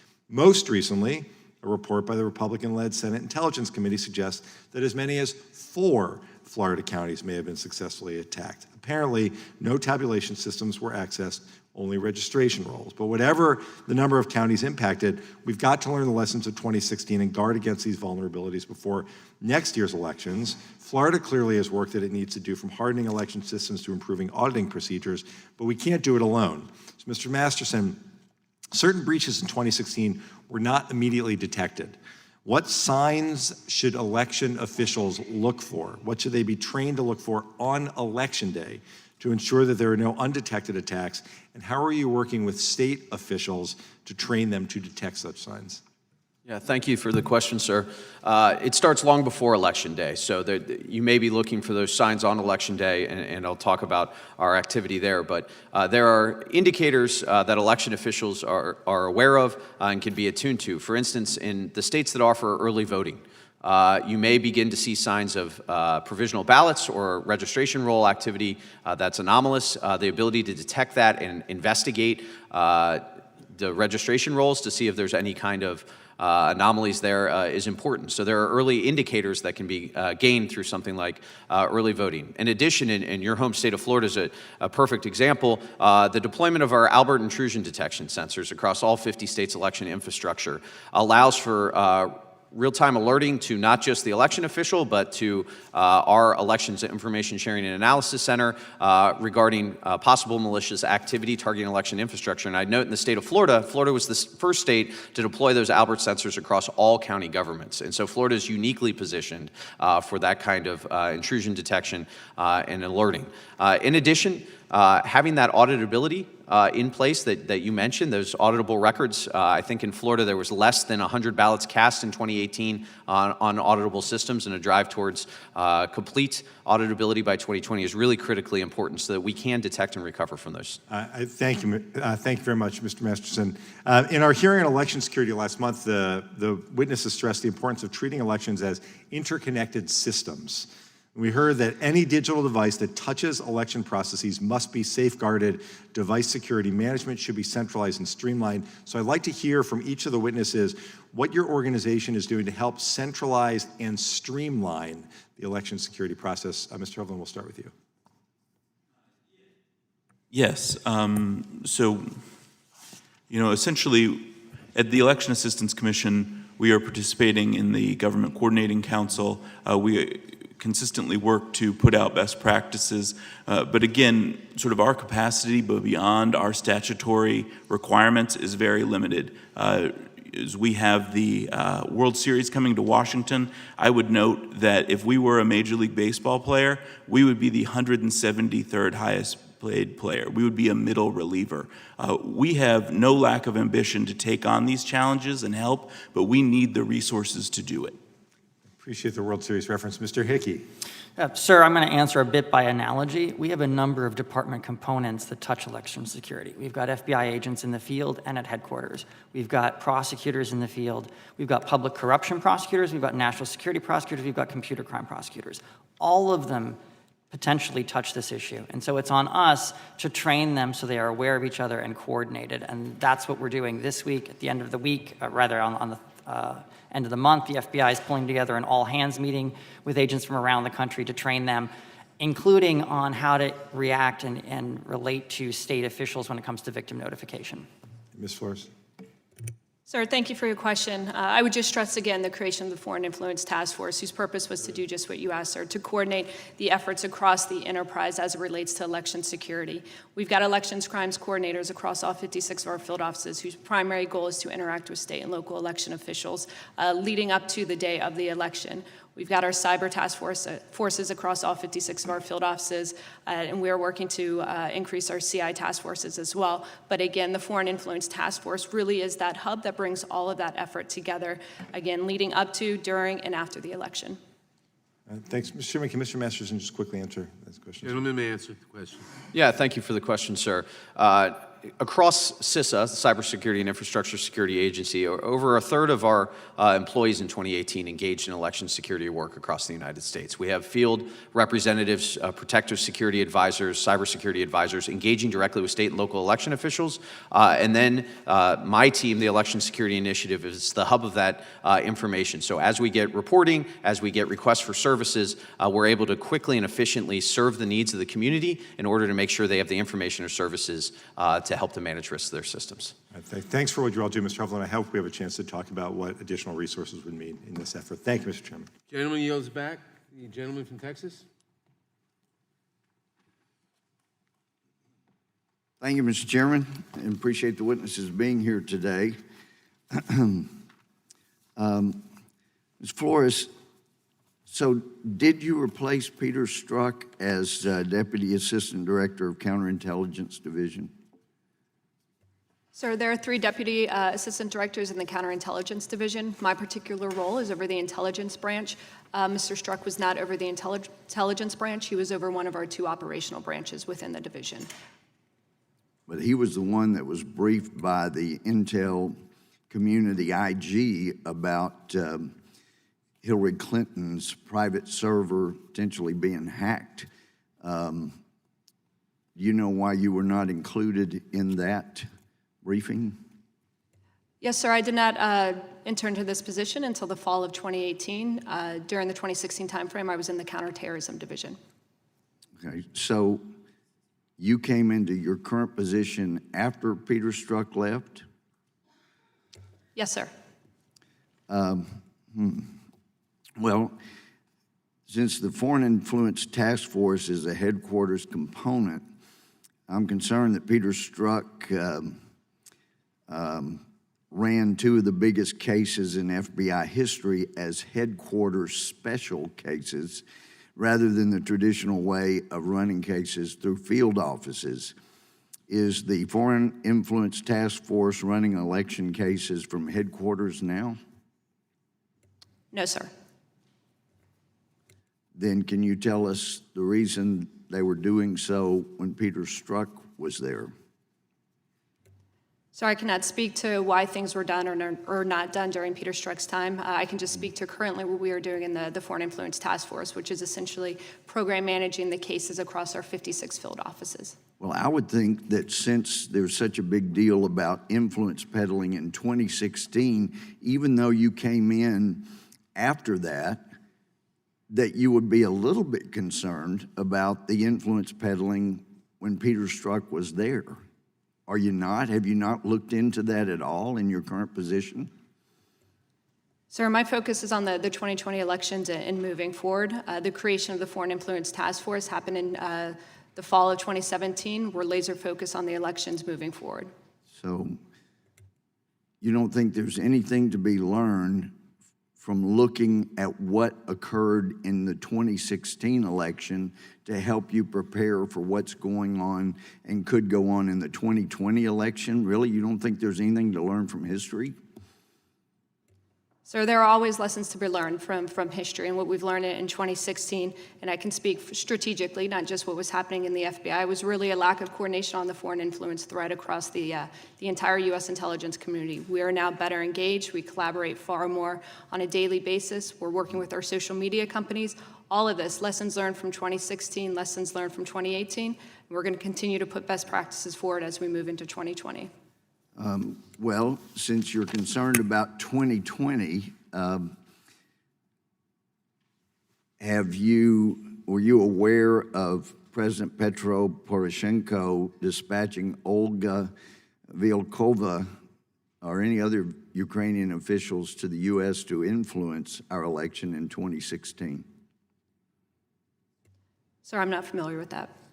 Are you aware, do you know who Olga Vilkova is? Sir, I'm not going to confirm or deny the existence or non-existence of FBI investigations or persons of interest to the FBI in this That setting. was not my question. I didn't ask you that. I asked you, do you know who that is? Sir, I'm not going to answer that question in this setting. I'm happy to come back in a closed setting and go into detail about current investigations So that you we have can't related even to foreign say influence. if you know a person? No, sir.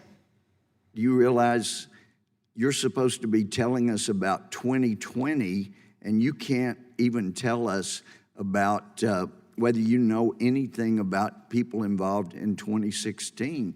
It really hurts the credibility when you can't do that. Well, let me ask you, will the FITF run informants against political campaigns? Sir, much in the same vein that the FITF does not run cases, we do not run sources either. We program manage the sources that our 56 field offices run as it relates to foreign intelligence or foreign influence. Well, I have a real concern about the credibility of what's happening for 2020 if you can't even tell us that you even know people from Ukraine. So I'm very disturbed and concerned. Gentleman yields back. The gentleman from California, Mr. Correa. Thank you, Mr. Chairman. First of all, I want to say to our panelists today, thank you for being here today, and thank you for service to our country. As you know, trust in our election system is the foundation of our democracy. And when it comes to cyber attacks, time is of the essence. When financial institutions are attacked or our military, the response is within seconds. It's usually coordinated throughout the industry, not institutions, not individually, but the industry, if not worldwide.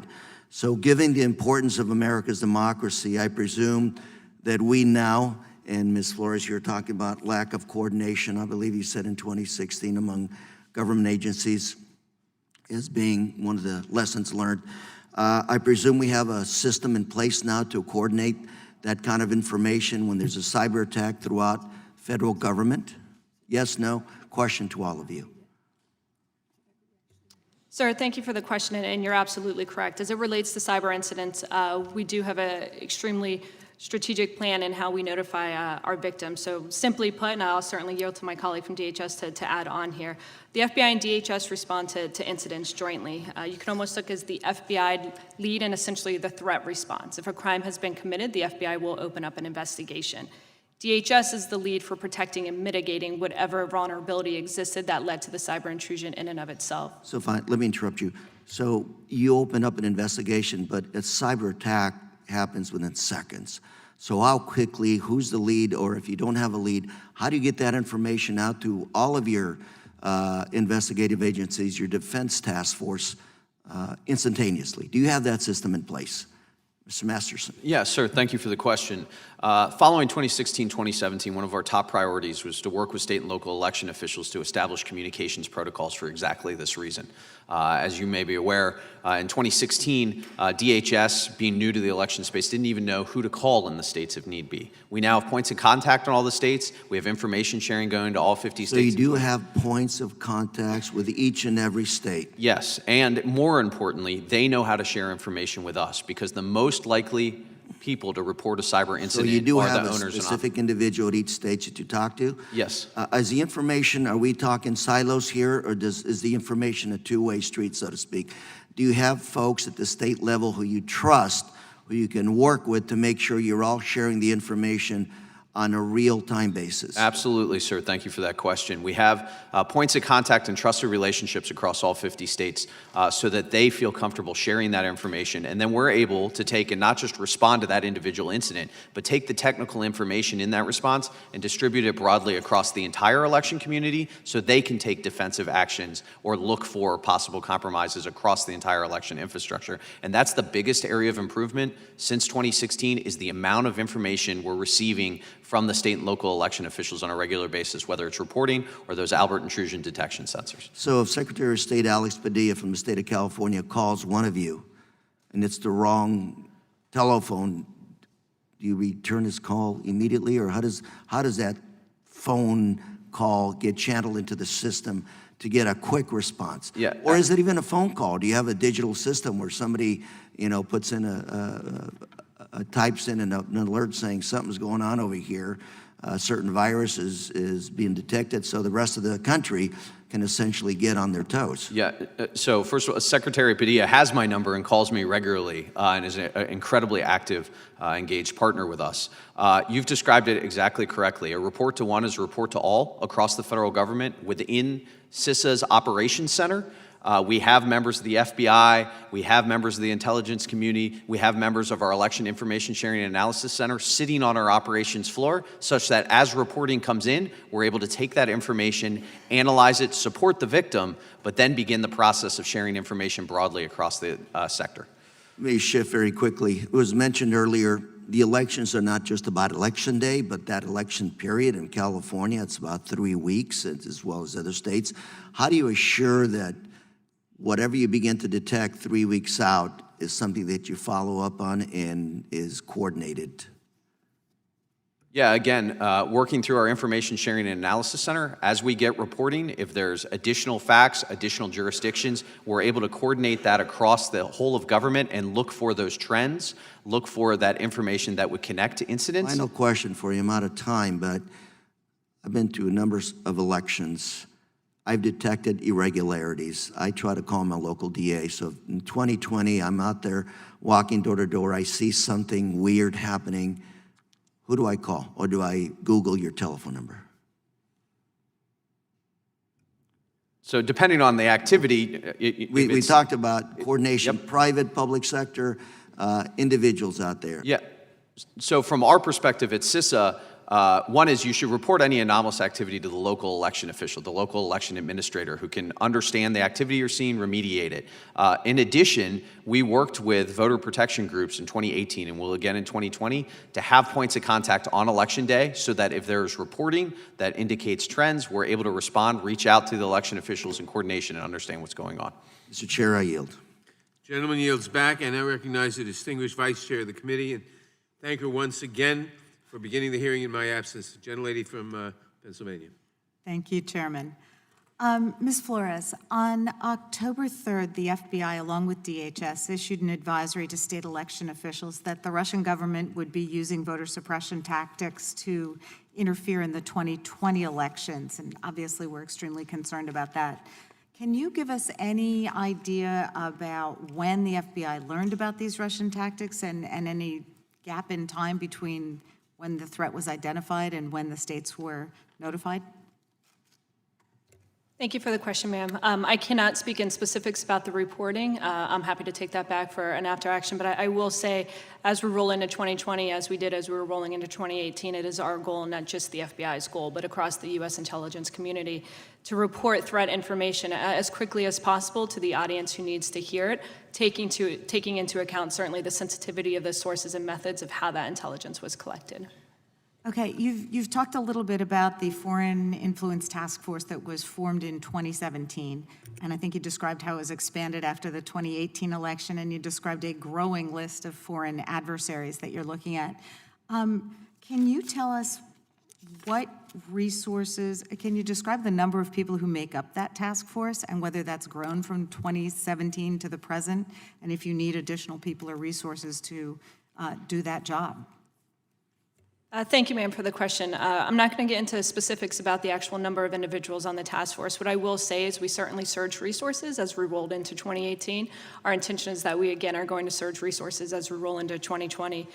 One thing I will note that individuals on the FIDF are not the only individuals in the FBI who are working the foreign influence threat. Just given the nebulous nature of it, it's wedded in so much of what we do in the investigative side of the house, from criminal to cyber to counterterrorism as well. So there are agents and analysts and professional staff across all 56 of our field offices who work foreign influence and investigations tied to foreign influence. Regarding your question about resources, as I stated earlier, we're always happy to have more resources and can use more resources, but the FBI is using everything we can right now to mitigate this very serious threat. Okay, is the reason you can't give us numbers, relative numbers between 2017 and the present because you don't have them, or is there some security reason? There's no security reason. It's hard to compare since in 2017 we were focused only on Russia, and with the expansion to include all global actors who are participating in foreign influence operations, it's not necessarily a good one-to-one comparison of where we've come. Okay. Mr. Hickey, you mentioned that one aspect of the DOJ's efforts to disrupt malign foreign influence operatives is stepped-up enforcement of FARA, the Foreign Agents Registration Act, which requires people who act as agents of foreign principals to register with our government. So I guess we know some of those enforcement acts. It would include the guilty plea by Michael Flynn, who was Trump's first national security advisor, the convictions of the Trump campaign manager, Paul Manafort, and Richard Gates, the possible involvement of Mr. Giuliani and his associates who were arrested last week for possible FARA violations. Are those all the kinds of things you're talking about? With respect to the last case, I think at the moment those are campaign finance violations, but I think the charges allege a connection to a foreign location, so it's the kind of activity we want to be alert to. Is included there? So at the moment, the charges are campaign finance allegations. I don't think FARA is pled there. But stepping back from that specific case, if there are indications of a foreign principal covertly trying to influence our politics, whether through campaign finance or political activities under FARA, that's something that we would be involved in. Okay, I mean, the one I'm really concerned about, which is listed on DOJ's FARA enforcement actions, is the one involving the 13 Russian nationals who worked on behalf of the Russian government to interfere in the 2016 election by manipulating social media to advocate for the Trump campaign and against the Clinton campaign, because that included organizing political rallies in states like Pennsylvania, which I represent. They literally took pictures of Pennsylvania coal miners and slapped them on these rally things and tried to stir up sentiment in a particular direction. Does DOJ have the resources it needs to identify and prosecute malign actors such as those I mentioned as we approach the 2020 election?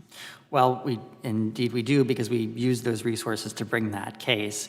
And fortunately, I think the 2020 budget includes additional funding for the sections I supervise, including the counterintelligence section, which is devoted to foreign influence, countering malign foreign influence, in addition to cyber threats and other counterintelligence activities. And how about moving proactively before the 2020 election? Because unfortunately, those convictions came 2 years after the influence in 2016. Yes, as I said in my opening statement, my testimony, preventing a crime or disrupting it is more rewarding and more important than convicting someone after the fact. And we've put a lot of thought into how we will disrupt that and whether we will provide notifications to Congress, to the public, based on various factors, including wanting to make sure that the public is as educated as we can make them. Thank you, all the witnesses. I see my time has expired. Gentlelady yields back. The gentlelady from Texas. Thank you, Mr. Chairman. And as my colleague, Ms. Jayapal noted earlier, the Senate Intelligence Committee report on Russian interference in 2016 election states that many disinformation campaigns and cyber threats do not just manipulate just one platform.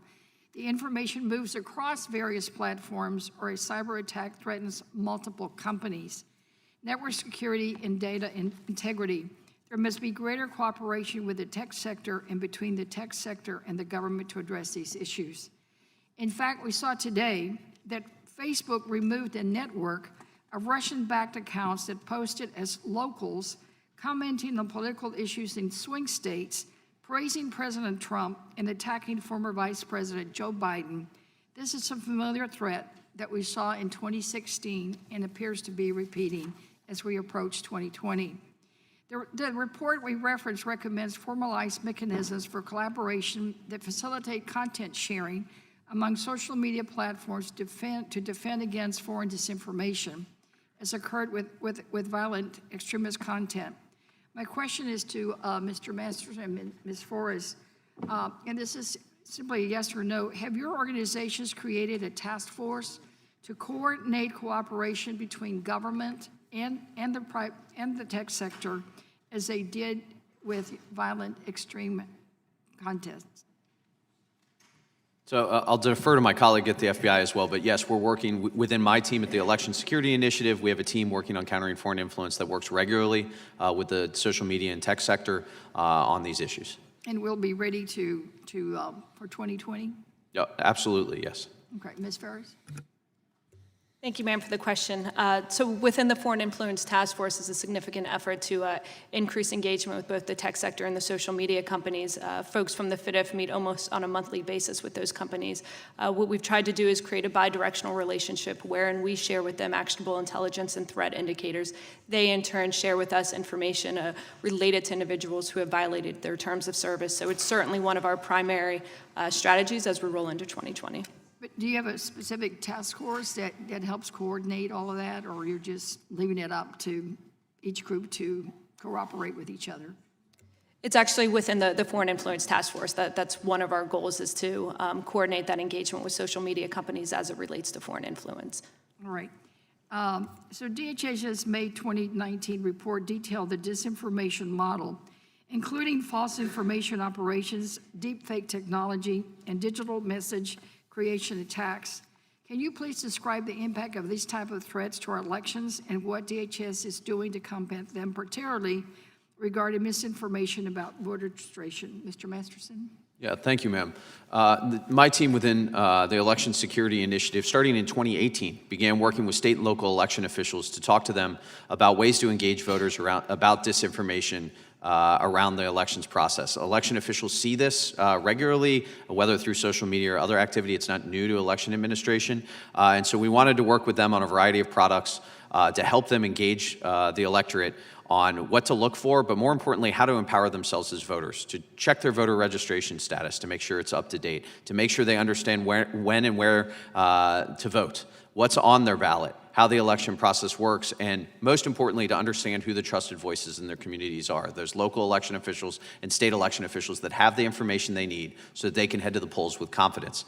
Building on that effort, heading into 2020, our team is focused on expanding that engagement, working with trusted voices across communities, whether that's mayors, governors, or others, in order to engage the American people about how to identify disinformation and how to build resilience so they're not responsive. I heard your testimony on that, but I know your written testimony, you also said that you wanted to raise public awareness And with 8,800 jurisdictions, as one of you all testified to that, I forget which one of you. I mean, how are you really getting the word out with 8,800 jurisdictions that have to be on the lookout for this? I mean, you're talking across the country.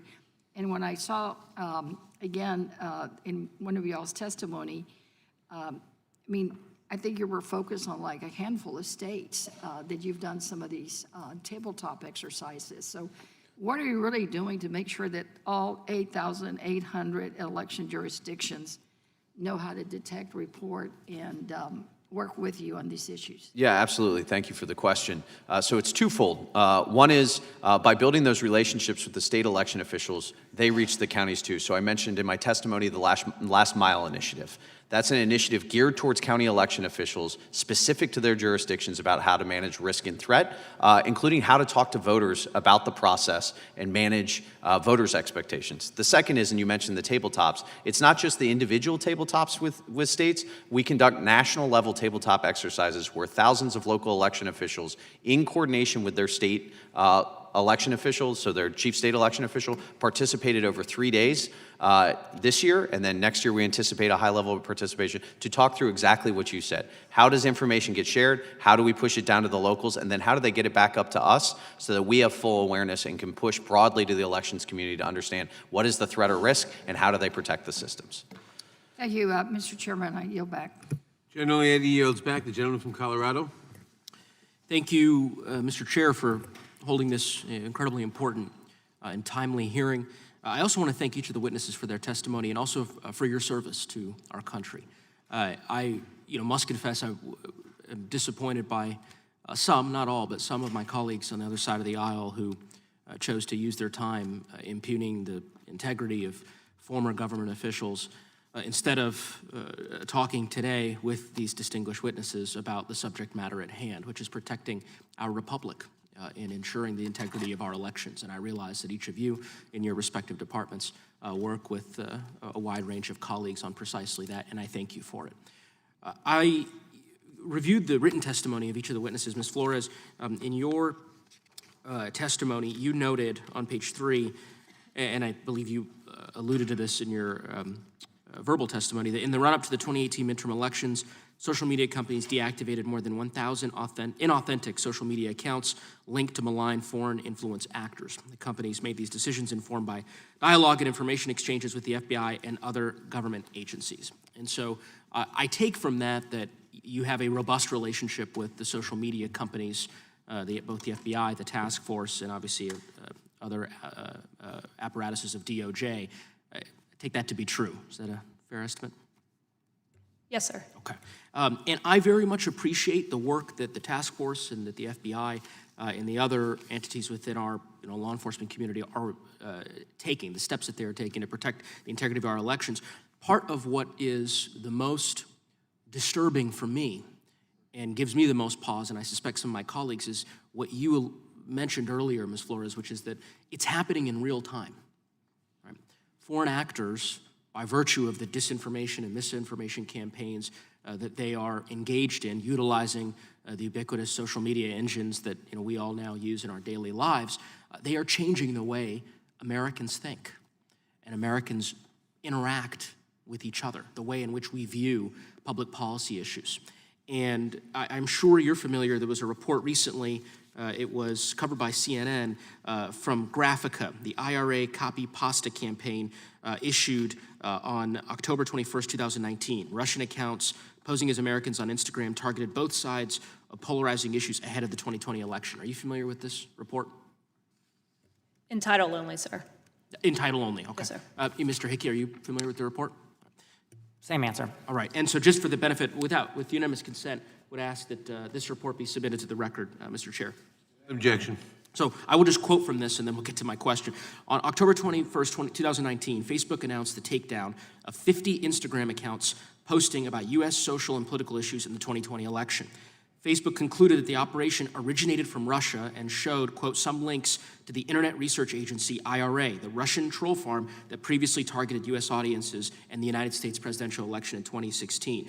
These accounts are attacking Kamala Harris, Elizabeth Warren. Almost half of the accounts claim to be based in swing states, especially Florida. And what they are doing is not all that dissimilar from what they did before, focusing on divisive content. Much of the content, quote, posted by these accounts was divisive and served to reinforce each target group's hostility toward other groups or individuals. Often, the sets of accounts posted on both sides of divisive issues. For instance, police violence was a topic addressed by accounts in the set, some of them posing with hashtags such as police brutality and Black Lives Matter, and others with, quote, or hashtag Blue Lives Matter and Back in Blue. I know you all are familiar with these I suspect, these kind of postings from before, correct? Ms. Flores? Yes, sir. All right, and Mr. Hickey? Yes, sir. So the question I have, clearly our law enforcement agencies are working very hard to try to combat this disinformation. But it strikes me that the root cause, or at least one of the root causes of the disinformation, is the reality of anonymous accounts in these social media engines. And there's been a lot of discussion as to whether or not universal verification, as opposed to having to constantly be reactive, working with these social media companies like Facebook as a prime example, that instead we could get at the root cause and it would eliminate so much of this disinformation and misinformation that's being perpetrated at the American public. So I'd like to kind of get your sense, Ms. Flores and Mr. Hickey, as to whether or not that's something that your agencies respectfully have discussed internally, and whether or not it's something you might recommend we take up as a matter of discussion on a policy basis. So, sir, I will agree with you that the anonymity of the internet generally poses a broad cybersecurity challenge. I don't know, I would say it's the number one reason why we have so many challenges of security on the internet with respect to foreign influence and others, but it's a leading one. And how you address that, I think, is very tricky. How you have verification or authenticity in a way that you know who's emailing is actually, sending you a message is actually the person they claim to be. At the moment, I'm not in a position to comment on legislation or propose it. What we are trying to do is where we see indications that someone isn't who they claim to be, along the lines of what the DID Flores said, we'll try to trip and they tie to individuals that we are investigating. We'll try to tip the providers to it so they can get pierced behind that anonymization. We're also currently prosecuting entities that we allege are tied to the Internet Research Agency in district court right now, which limits my ability to comment on it. But certainly we're hoping to impose consequences for activity related to 2016. The gentleman's time has expired. The gentlelady from Georgia. Thank you, Mr. Chairman. Thank you so much for convening this hearing today. Thank you, each and every one of you, for being here. Voting, I think all of us would agree, is just basically the foundation of our democracy. And protecting our ability to be able to vote and protecting our voting infrastructure from foreign interference is paramount. In Georgia, where I represent, we've learned that before the 2016 election, a Russian agent visited the websites of Cobb and Fulton counties that I represent, looking for vulnerabilities. While it appears that the agent didn't gain access to our election system in 2016, we continue to face attacks to this very day. Just last month, it was reported that 2 computers were stolen from Fulton County, there again, my district. These computers contain very sensitive information that relates to every single voter in Georgia. And so as we take on these threats, I want to make sure that we're working to build collaboration and transparency across the federal government, the states, and for the American people. And I want to ask each of you about how we can increase this transparency while also improving election security. Mr. Hickey, I'll start with you. I'm curious about your thoughts on whether states should be treated differently than other victims that DOJ prosecutes in terms of sharing victims' identities. For example, it was reported that the election systems in 2 Florida counties were breached, but the government has not identified which Florida counties were breached. On one hand, we want to encourage states to represent and to talk about these vulnerabilities, to report them, and sharing state-specific information publicly could discourage such reporting. But on the other hand, we want the public to have confidence in our election system, and we want them to have confidence in the transparency of our election process. So indeed, you testified, and I'm sorry that I was not here this morning, but I have your testimony. You testified, and I quote, "Exposure of foreign influence operations ultimately may be one of the best ways to counter them," end quote. So can you speak to how you think the federal government should navigate disclosing such victim information in the election security context? Thank you, ma'am. I appreciate your nuanced treatment of that issue because it does implicate a number of competing values. We do, as the vice chair of the committee said when she gave her opening statement, we want to encourage and guard the trust of the state so that they are willing to call the FBI and not worry that we are going to release their identities or the problem publicly. Two, I think, core principles. One, we think it is a matter for state officials to decide when they disclose to their publics what the threats to their particular infrastructure have been. So we will leave it to Florida officials to communicate with the voters in that state or any other state. Hey, we've worked with the FBI, we've remediated, we've done X, Y, and Z. We're going to leave it to that sovereign state. But the second key principle, I think, is that it is ultimately state-level officials who are politically accountable for certifying the results of an election. And so the FBI is currently reviewing guidance on how to handle victim notification in the context of elections. And it's not out yet, it's not finalized yet, but I anticipate that we'll continue to notify system owners and operators, which may be local officials, but also providing a heads up to the politically accountable chief state election official or board so that they are aware of what the FBI is doing at a more local level. And thank you. And Mr. Masterson and Ms. Flores, I'd like to very briefly hear from each of you on your agency's transparency policies and whether more transparency is actually needed. So I'll speak to that very briefly. So as I mentioned prior in the hearing, we've established communications protocols with the state and local election officials on how information will be reported to empower them to speak to either activity targeting their systems or possible incidents. And then most importantly, being transparent and sharing technical indicators broadly on an unclassified environment to the entire elections community about what threats are targeting election systems so that they can not only take defensive measures, but talk to their voters about the threat being real and the steps that they're taking to secure the process so that voters know that they're taking it seriously and responding. And I think this is where running elections at the state and local level really is critical. Voters have the ability to engage directly with those who run elections and have their questions answered. They can be poll workers. They can watch pre-election testing of the system. In many states, they can watch post-election auditing. So how can we empower those election officials with that information, whether about threat or activity, to talk directly to the voters and respond? Thank you, ma'am, for your question. Just one thing I can add in addition to my colleagues on the panel. As I mentioned in the opening statement, when it comes to being transparent, one of the prongs of our strategy within FIDF is to share intelligence and information as quickly as possible and to whoever needs to receive that information. Certainly, that is not a decision the FBI can make unilaterally. It involves all members who are dabbling in the election security space, including individuals outside just the 4 members on this panel. But rest assured, it is certainly one of our strategies to be as forward-leaning as we can in sharing actionable intelligence to the people who need to receive it. Thank you. Time of the gentlelady has expired. The gentlelady from Pennsylvania.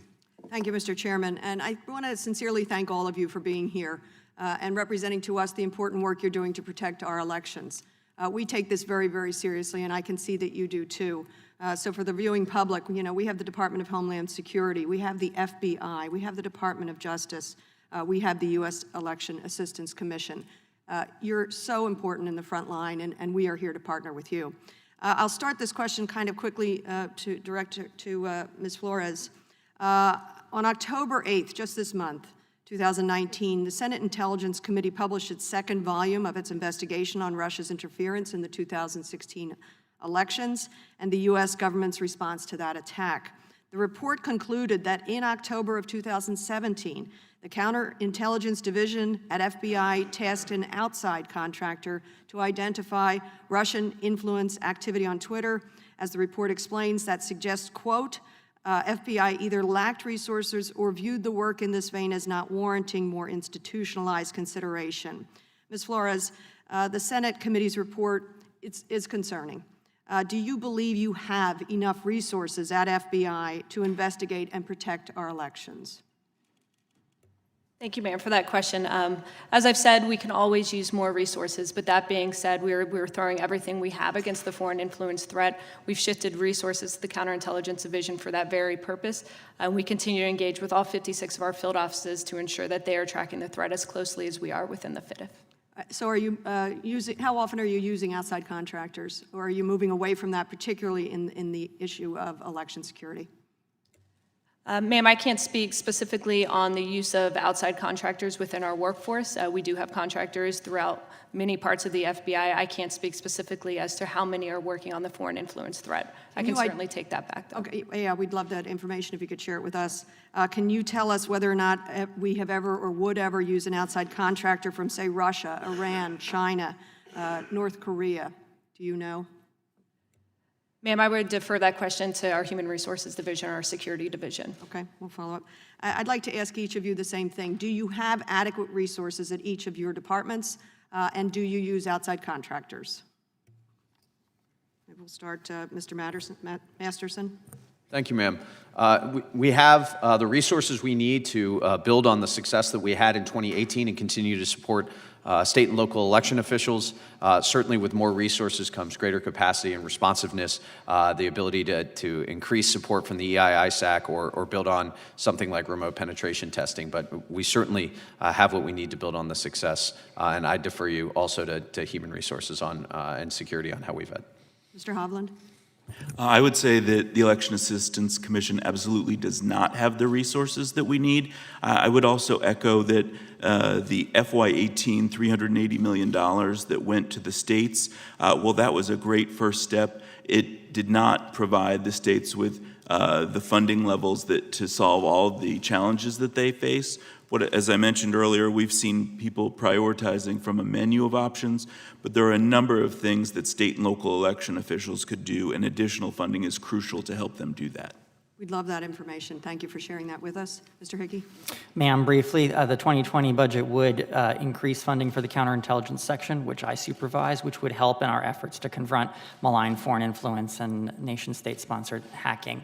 I don't think we employ contractors specifically for this area of work, though, of course, we do have contractors working in the Justice Department, and they are vetted, and I'll defer to others to explain how they're vetted.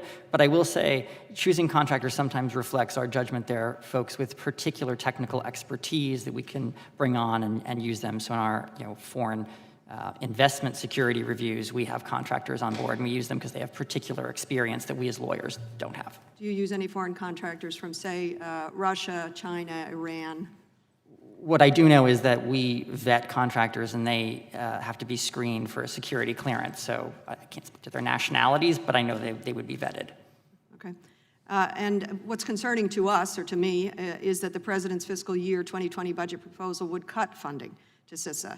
Especially troubling since 2020 is the presidential election year. Each of you, Robert Mueller and many others, have said the threat is persistent, pervasive, sweeping, systematic. And maybe I'll end on this question real quickly. I wanted to follow up, Ms. Flores, that you talked about the disinformation. Could you be specific as to the disinformation that you were able, give us a concrete example of what it looked like? How were we disinformed? How were voters disinformed? Thank you, Mr. Chairman. Ma'am, are you talking leading into the 2016 election, yes, 2018 yes. election? I can't speak in specifics about that right now, but I can certainly take that question back. Okay, thank you very much. Thank you. Gentlelady from Texas. Thank you, Mr. Chairman, and many thanks to our witnesses. Really appreciate your presence here today and your work. I am still very concerned, and I think the American public should still be very concerned about our elections approaching in 2020. We know that 3 years ago, Russia was wildly successful in attacking our democracy by attacking our elections. And despite the information that we have, and despite the unified voice from our intelligence community, we have a president who is cutting resources to our election security. And It is stunning to me that the President of the United States would be willing to erode our election security instead of fighting to keep it safe. Our voting machines are still outdated.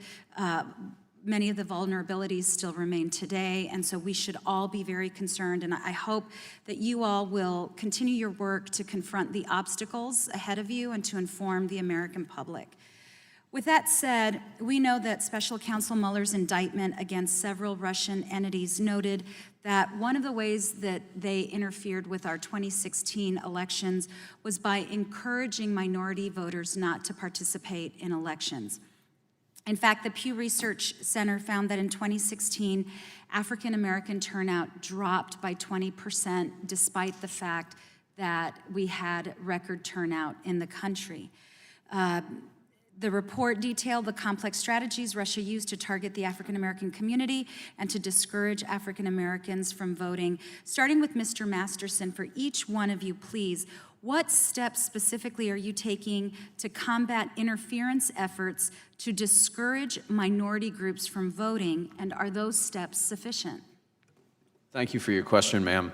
Our focus in coordination with the FBI's Foreign Influence Task Force is really on building resilience in the American people, talking to them about how they're being targeted with disinformation, where the source of information, the trusted source of information with regard to the election process or otherwise would be. So we've created a variety of products and then are working with various communities and groups, so reaching out to groups like the NAACP, AARP, or others to provide those resources to them, recognizing they're the trusted voice in that community that can talk to their members about how they may be targeted with disinformation and how to respond.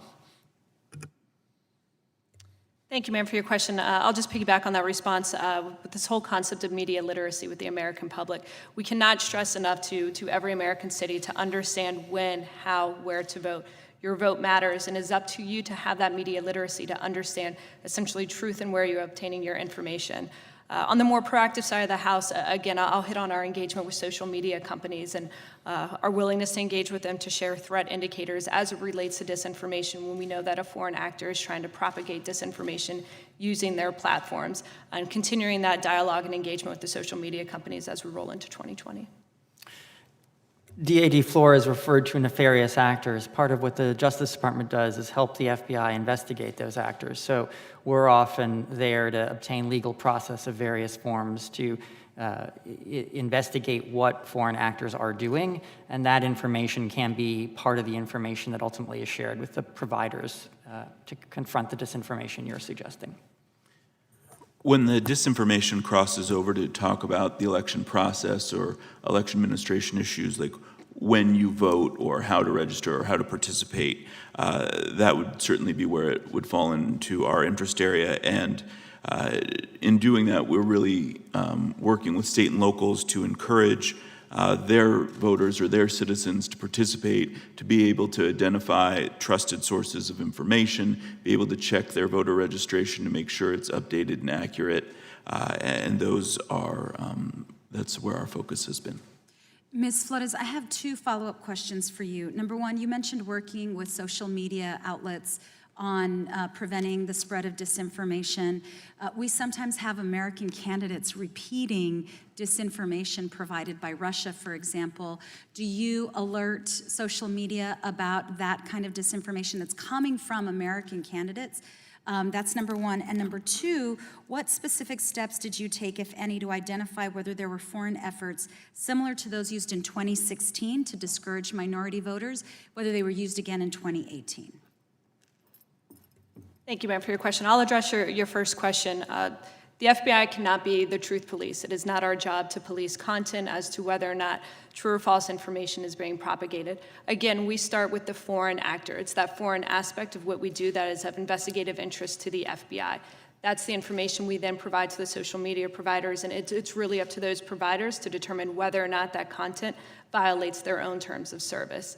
Regarding what steps we saw in 2018, if we saw the same activity that we saw in 2016, certainly not at the same level, and I really tout that to the success of the interagency collaboration, and again, our work with the social media companies.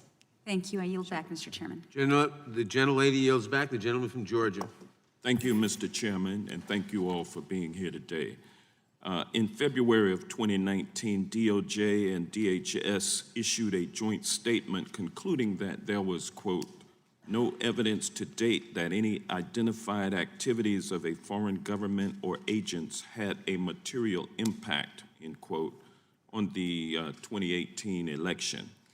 Now, Mr. Hickey and Mr. Masterson, your agencies reached this conclusion because the intelligence community didn't detect.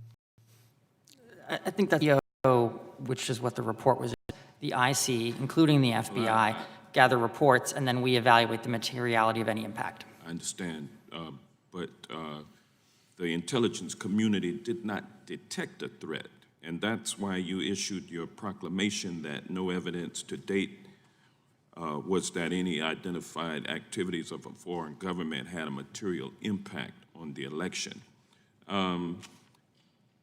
State and local officials also did not detect the threat. Isn't that correct? Well, so I think the IC did gather a report of actions that had the intent and purpose of interfering. So when you say threat means to us intent and purpose. State election officials... They didn't detect a successful threat.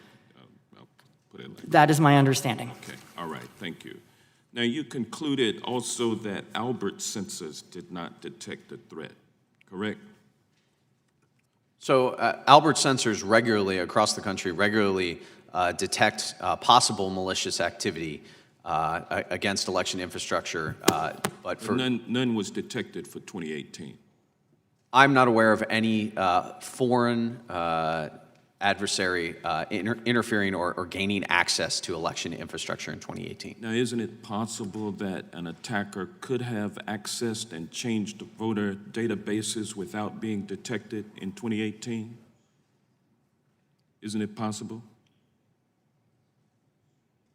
Yes or no? So we have no information to suggest that occurred. All right, fair enough. Now, Mr. Hovland, your testimony was that 8,000 local jurisdictions conduct elections.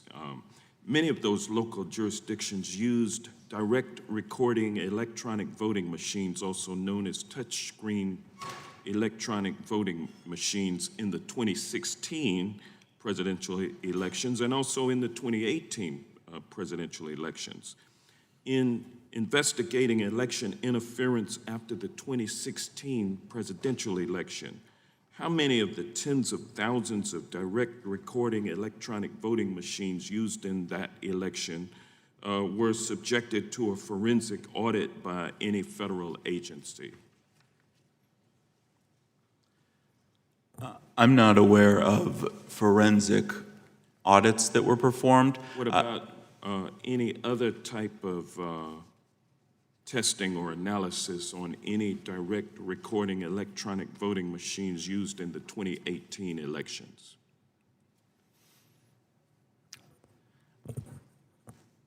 I would say that as far as the Election Assistance Commission goes, that... Are you aware of any federal agencies that have conducted any analysis of direct recording electronic voting machines used in the 2018 or 2016 elections? Sir, we haven't been asked, and I don't think it's our role to audit election systems. The states certify the accuracy of the votes. I understand. My question is just simply, has the federal government used its resources to look at or conduct a forensic audit of any voting machines, any direct recording voting machines, either in 2016 or 2018, and it appears that the answer is no. Would anybody disagree with that? To the best of my knowledge, that's correct. We have not been asked to second-guess the state's certification of accuracy. Okay, and I'm concerned about the 2020 election, especially considering the insecurity of our voting machines that has come to light in the past 3 years, and I'd like to hear from the representative agencies the response plan should our elections be successfully hacked in 2020. What would be the federal response to a successful hacking in 2020? The gentleman's time has expired. The witnesses may answer the question. Yeah, thank you, sir. I'll keep it short, but DHS CISA stands prepared to offer a number of incident response services, including deployment of teams to the locality or state, depending on the impacted infrastructure, in order to conduct analysis and work to mitigate the impacts of a possible cyber intrusion on election infrastructure. In addition, we have numerous analysis capabilities remotely that we can provide to help determine if there is, in fact, an intrusion and the best way to mitigate.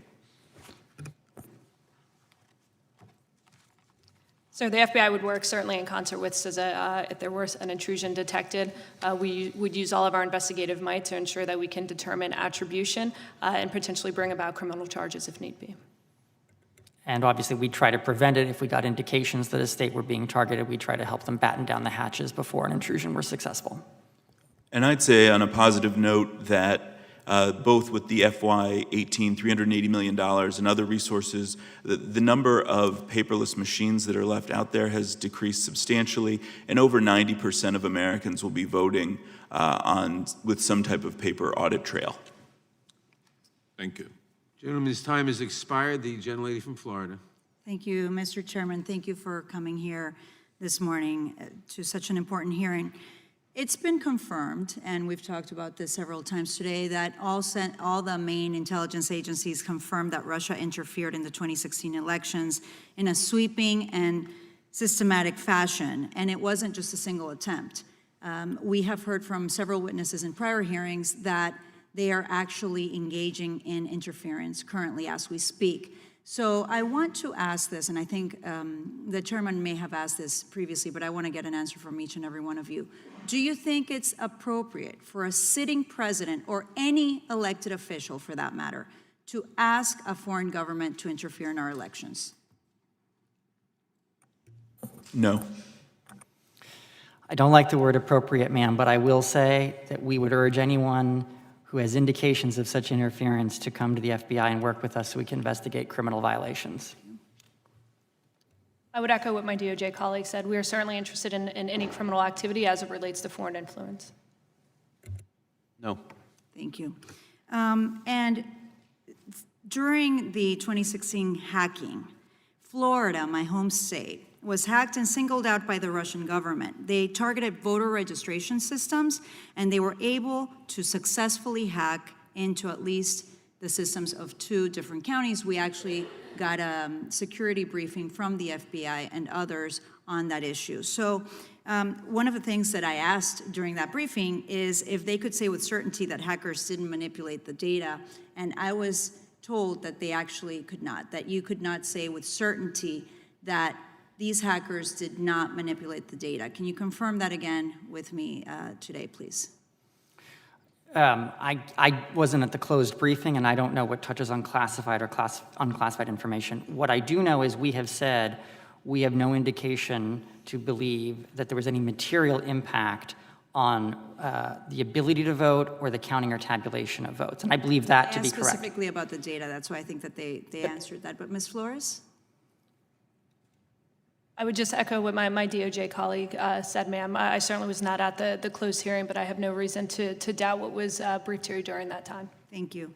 And I know that there's a group now in DHS working with federal, state, and local officials to secure our elections. It's called the Election Infrastructure Subsector Government Coordinating Council.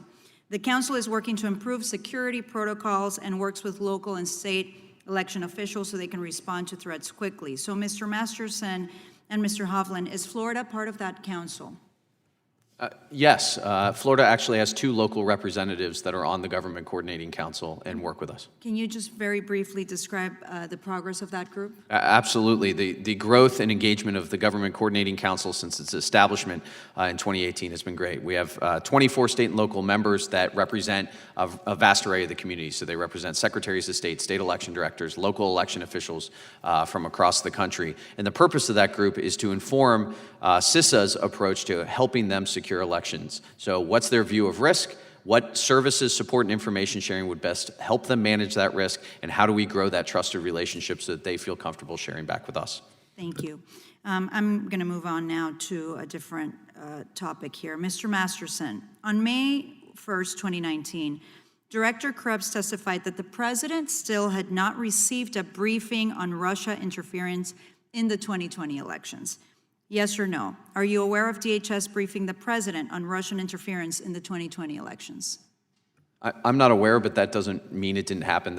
I'm operational, so that's above my level. I will say we engage regularly in coordination with the NSC across the whole of government on this election security work. Do you know if your agency has tried to meet with the president on election security?